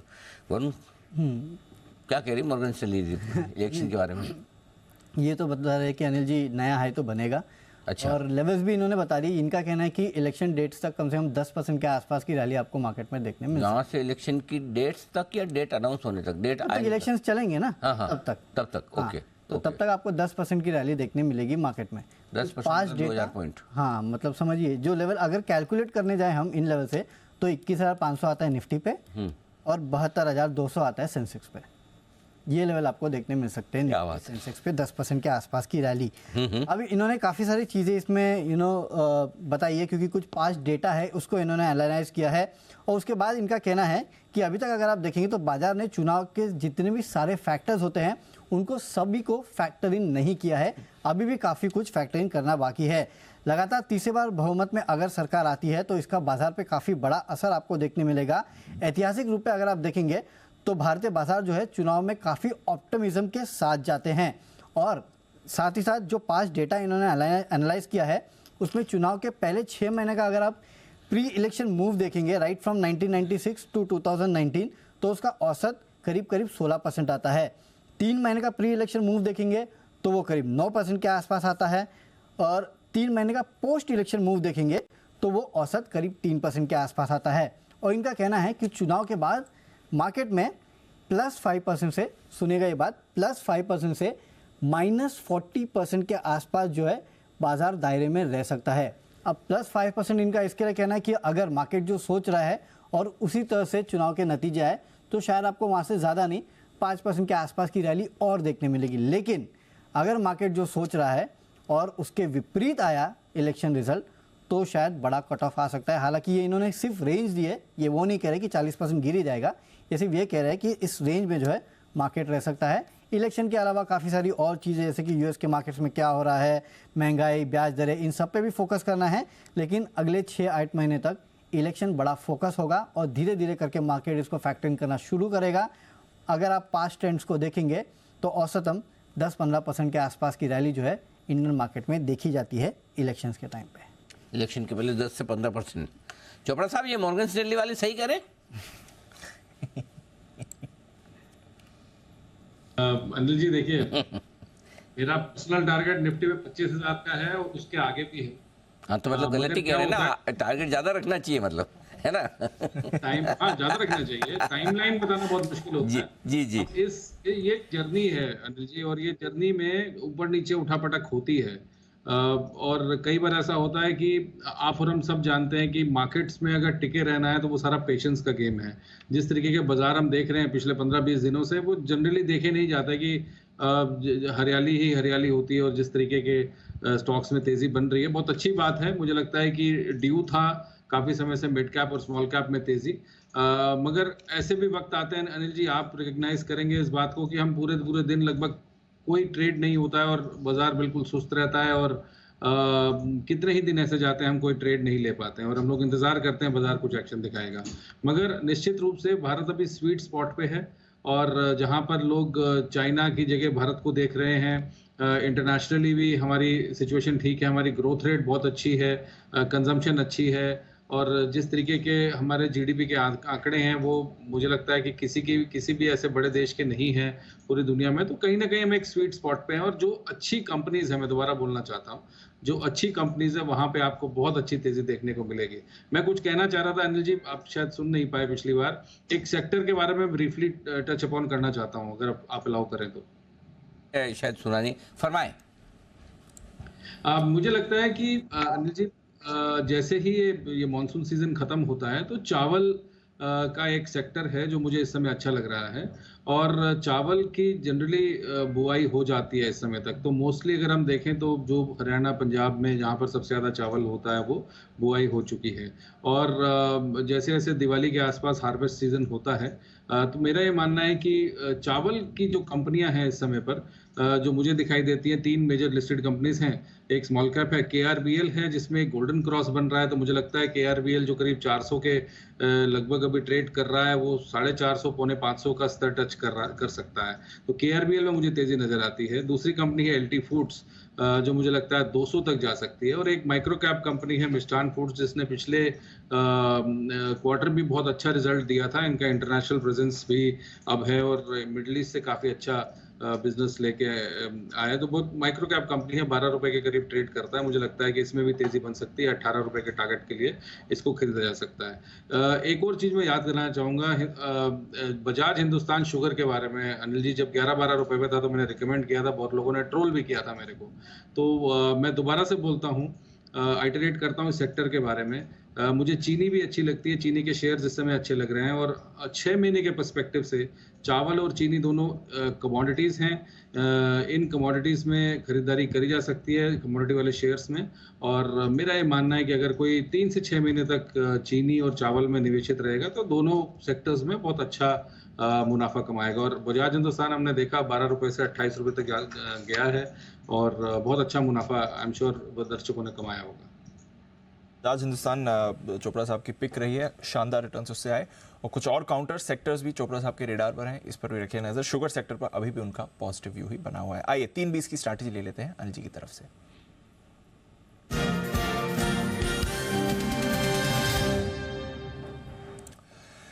सर डाउ फ्यूचर्स ऑलमोस्ट पूरा रिकवर हो चुके हैं, 100 पॉइंट नीचे थे, अब 20 पॉइंट ही नीचे आपको दिख रहे हैं, तो अच्छी रिकवरी वहां पर है। बट आज नैस्डैक फ्यूचर्स की थोड़ी हालत खराब है, 1/3% नीचे हैं। S&P पर थोड़ा प्रेशर है। यूरोप में यूके के बाजार पॉजिटिव हो गए हैं, बाकी बाजार थोड़े अभी गिरे हैं। आज रुपए ने परेशान किया सर, 26 पैसे नीचे बंद हो रहे हैं, तो रुपए की बड़ी गिरावट रही है, उसका थोड़ा इंपैक्ट है। अदरवाइज तो हमारे बाजार ग्लोबल मार्केट से बेटर ही है। क्या करके मतलब आज की मजबूती पिछले 2 दिनों की मजबूती के मुकाबले में ज्यादा काम की है, और वो इसलिए कि पिछले 2 दिनों में आपको थोड़ा सपोर्ट मिला जी ग्लोबल का। कल पूरा एशिया मजबूत था, ठीक है ना। परसों फ्राइडे को जो आपको तेजी मिली यूएस की वजह से मिली, आज क्या है? आज नहीं यूएस आपका ठीक है, ये तो डाउ भी अभी जाके थोड़ा ठीक हुआ है। दिन भर से लाल में था, नेस्डेक लाल में ही है। एशिया में एक मार्केट ऐसा नहीं जो हरे में हो, बिल्कुल। यूरोप में एक मार्केट ऐसा नहीं जो हरे में हो, ठीक है। तो फिर ऐसा अच्छा, करेंसी ऊपर से ऐसी खराब हो गई। कल FIs के बाय फिगर भी नहीं थे, हाँ बड़ा सेल फिगर था, उसके बावजूद बढ़ रहा है। मतलब ये फिर से इंडेक्स में ताकत लौट रही है, एक। और दूसरी अच्छी चीज आज के सेशन की जो है कि आप डे हाई पर बंद हो रहे हो और पहले सपोर्ट लेवल पर ही बाजार सपोर्ट लेकर घूम रहा है। सो निफ्टी बैंक निफ्टी दोनों ही ताकत दिखाने की कोशिश कर रहे हैं। बैंक निफ्टी आप देखो, एक टाइम था पिछले हफ्ते कि 44,500 के ऊपर ही नहीं बंद होता, जाता नीचे आ जाता, जाता नीचे। आज क्या हो रहा है? अब 2 दिन से ये हो रहा है, अब 44,500 के ऊपर ही बंद हो रहा है, नीचे जाएगा लेकिन आएगा वापस, आएगा ऊपर। Yes sir, this is the difference. तो ये ताकत दिखा रहा है। अब अगर ग्लोबल समझो खराब हो गया और आज फिर से FIs के फिगर खराब आए, तो कल आपको नीचे खुलना पड़ेगा, राइट। वो रिस्क तो हमेशा है। और अब आपको क्या करना है? डे हाई पर बंद हो रहा है, बाकी देख रहे हैं तो ऐसा लगेगा यार लेके जाना ही चाहिए, ब्रेकआउट की तैयारी हो रही है। कल 450 चाहिए था, मिल गया। आज 550 चाहिए, वो मिल गया। कल कौन जाने 650 भी मिल जाए, यू नो। सो उस हिसाब से देखोगे तो बाजार तो ताकत दिखा रहा है, तो अपने 2 तरीके से इसको ट्रेड करेंगे। पहली तो ये कि अगर आपकी तेजी की पोजीशन है तो होल्ड करें, डर लगता है तो 19,400 का पुट ऑप्शन खरीद के रखें, ठीक है। दूसरा, फ्रेश पोजीशन बनानी है, रखनी है, तो आप एक कंडीशन पे कि अगर निफ्टी करीबन सपोज आपको 19,500 के आसपास कल फिर मिले या 465 मिले, तो मैं और खरीदने की ताकत रखता हूँ, न कि स्टॉप लॉस लगूंगा। उस कंडीशन पे आप लेके जाइए। कल भी यही कंडीशन दी थी जी, आज पैसे बन गए। आज भी यही कंडीशन दे रहा हूँ, कल पैसे बन जाएंगे। और अगर नीचे खुल गए तो ठीक, नहीं खुला तो हम कोई बात नहीं, आज की तेजी को राइड करेंगे। ऊपर के टारगेट जो बनेंगे दीप, अब 19,650 से 19,775, ये 125 पॉइंट की रेंज है, ये फाइनल टारगेट है। आखिरी अड़चन जिसको एक तरह से कह सकते हैं, जहां से आपने काफी वक्त बिताया। अगस्त के महीने के हाईज भी वही हैं, वहां तक जाने की कोशिश हो सकती है निफ्टी की। बैंक निफ्टी कल वीकली एक्सपायरी है, पहली बार बुधवार को होगी। 44,500 के ऊपर बंद हो रहा है, समस्या यहाँ भी नहीं है। लॉन्ग पोजीशन होल्ड कर सकते हैं, 44,400 या 300 का एक पुट ऑप्शन खरीद कर आप रख सकते हैं। ऊपर में 44,800 45,000 तक की जगह बनेगी 1-2 दिनों में। और यहाँ पर ये जरूर कहूँगा, लॉन्ग और शॉर्ट दोनों के लिए मामला बराबरी का है, बैलेंस्ड है। तो अगर आपकी कोई भी पोजीशन है, लॉन्ग है 44,300 का पुट, शॉर्ट है 44,700 का कॉल, ये हेज करके चले। लॉन्ग साइड पर पोजीशन बनाने में मज़ा ज़्यादा जो है वो आपका निफ्टी पर। एक वागले साहब के लिए भी गुल, वागले का वंडर।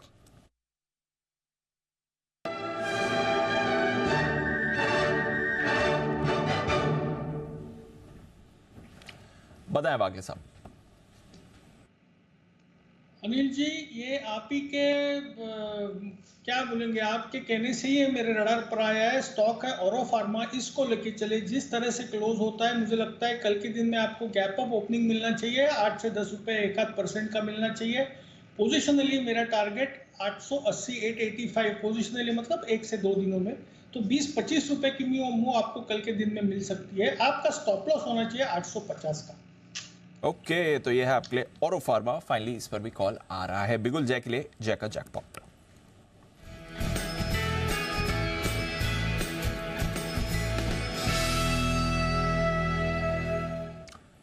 बताएं जय।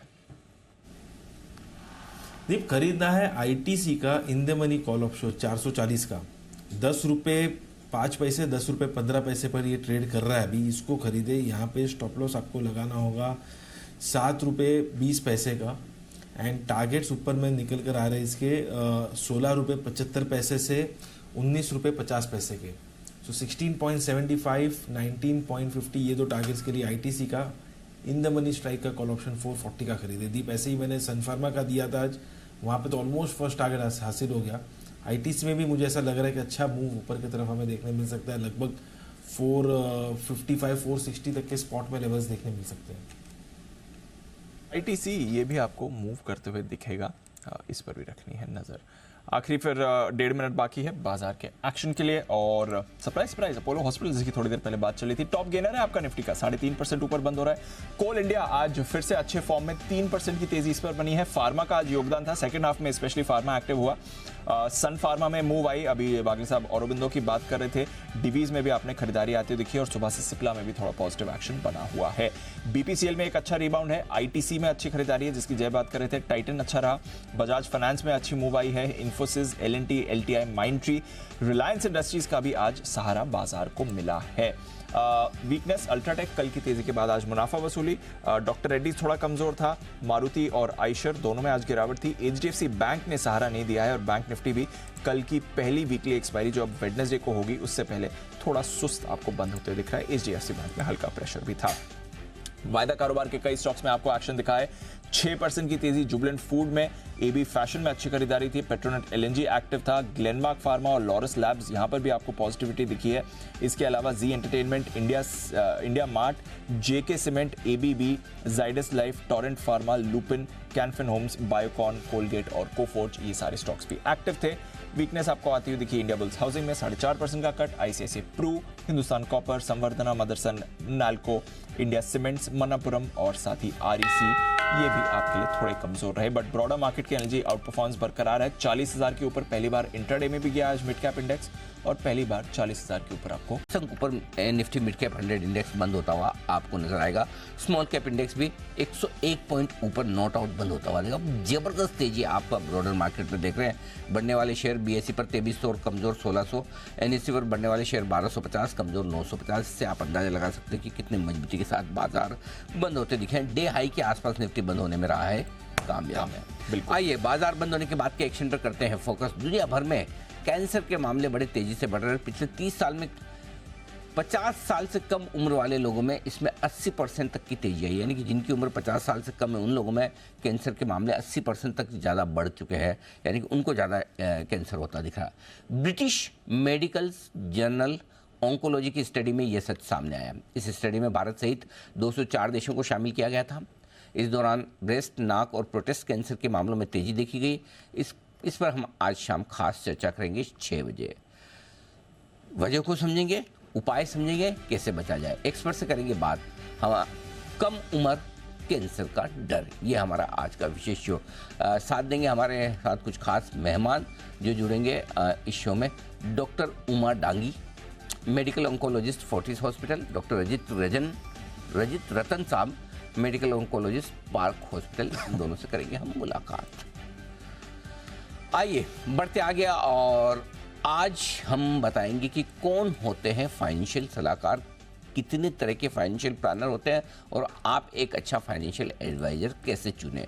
एक अच्छे फाइनेंशियल एडवाइज़र की भूमिका आपके पोर्टफोलियो बनाने में, अच्छा पोर्टफोलियो बनाने में कितनी इंपॉर्टेंट है, इन सब पर होगी हमारी शाम 6:30 बजे बातचीत। निवेश के मंत्र सलाहकार के संग हमारा साथ देंगे Lovai Navlakha, MD NCO international money matters, और साथ ही साथ मोहित गांग साहब होंगे जो सीईओ मनी फ्रंट से हैं। अब आइए रात 8 बजे की प्राइम टाइम बुलेटिन। G7 के बाद G20 दुनिया का सबसे ताकतवर इकोनॉमिक मंच है। दुनिया की करीब 85% जीडीपी इन देशों से आती है, मगर इन दिनों G20 के कई देशों पर मंदी की छाया दिख रही है। चीन में कर्ज की दिक्कत है, ब्राजील मंदी और बेरोजगारी से जूझ रहा है, ईयू में डिमांड स्लो डाउन है। ऐसे में भारत G20 की इकोनॉमिक के रिवाइवल को दिशा दे सकता है। आज इंडिया 360 डिग्री की कवर स्टोरी इसी पर होगी, देखिएगा जरूर। भारत की शक्ति, G20 में समृद्धि, ये हमारी आज की कवर स्टोरी। दिल्ली वालों के लिए खास खबर और देश के लिए बाकी लोगों के लिए भी। दिल्ली में एक बार फिर से झुलसाने वाली गर्मी देखने को मिल रही है। सितंबर के महीने में मई जून जैसी गर्मी दिख रही है और उसने 84 साल का रिकॉर्ड तोड़ दिया है। सितंबर के महीने में आखिर गर्मी बढ़ने की वजह क्या है और इंडिया 360 डिग्री की कवर स्टोरी में विस्तार से हम करेंगे बातचीत, देखिएगा जरूर। सितंबर में गर्मी, सितमगर ये है सितंबर में सितमगर, रात 8 बजे की कवर स्टोरी। जरा एक बार पूछो दिल्ली से कौन कौन है। कुणाल जी हैं, गुप्ता साहब हैं, चोपड़ा साहब हैं और बस 3 जन हैं। सर बहुत गर्मी है वहाँ पर कुणाल जी?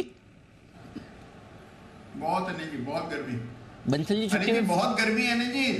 बंसल जी छुट्टी इससे बेहतर यानी जी इससे बेहतर मौसम सुना है जर्मनी में है जी। जो सिद्धार्थ जी वाला जर्मनी या एक्चुअल वाला? उनका ख्वाबों वाला जर्मनी है। हाँ जी, सिद्धार्थ जी वाला जी, उन पे है जी थोड़ा दबाव डलवाइए। बहुत पुरानी योजना है जी, एक बार हुआ थे जी जर्मनी वगैरह।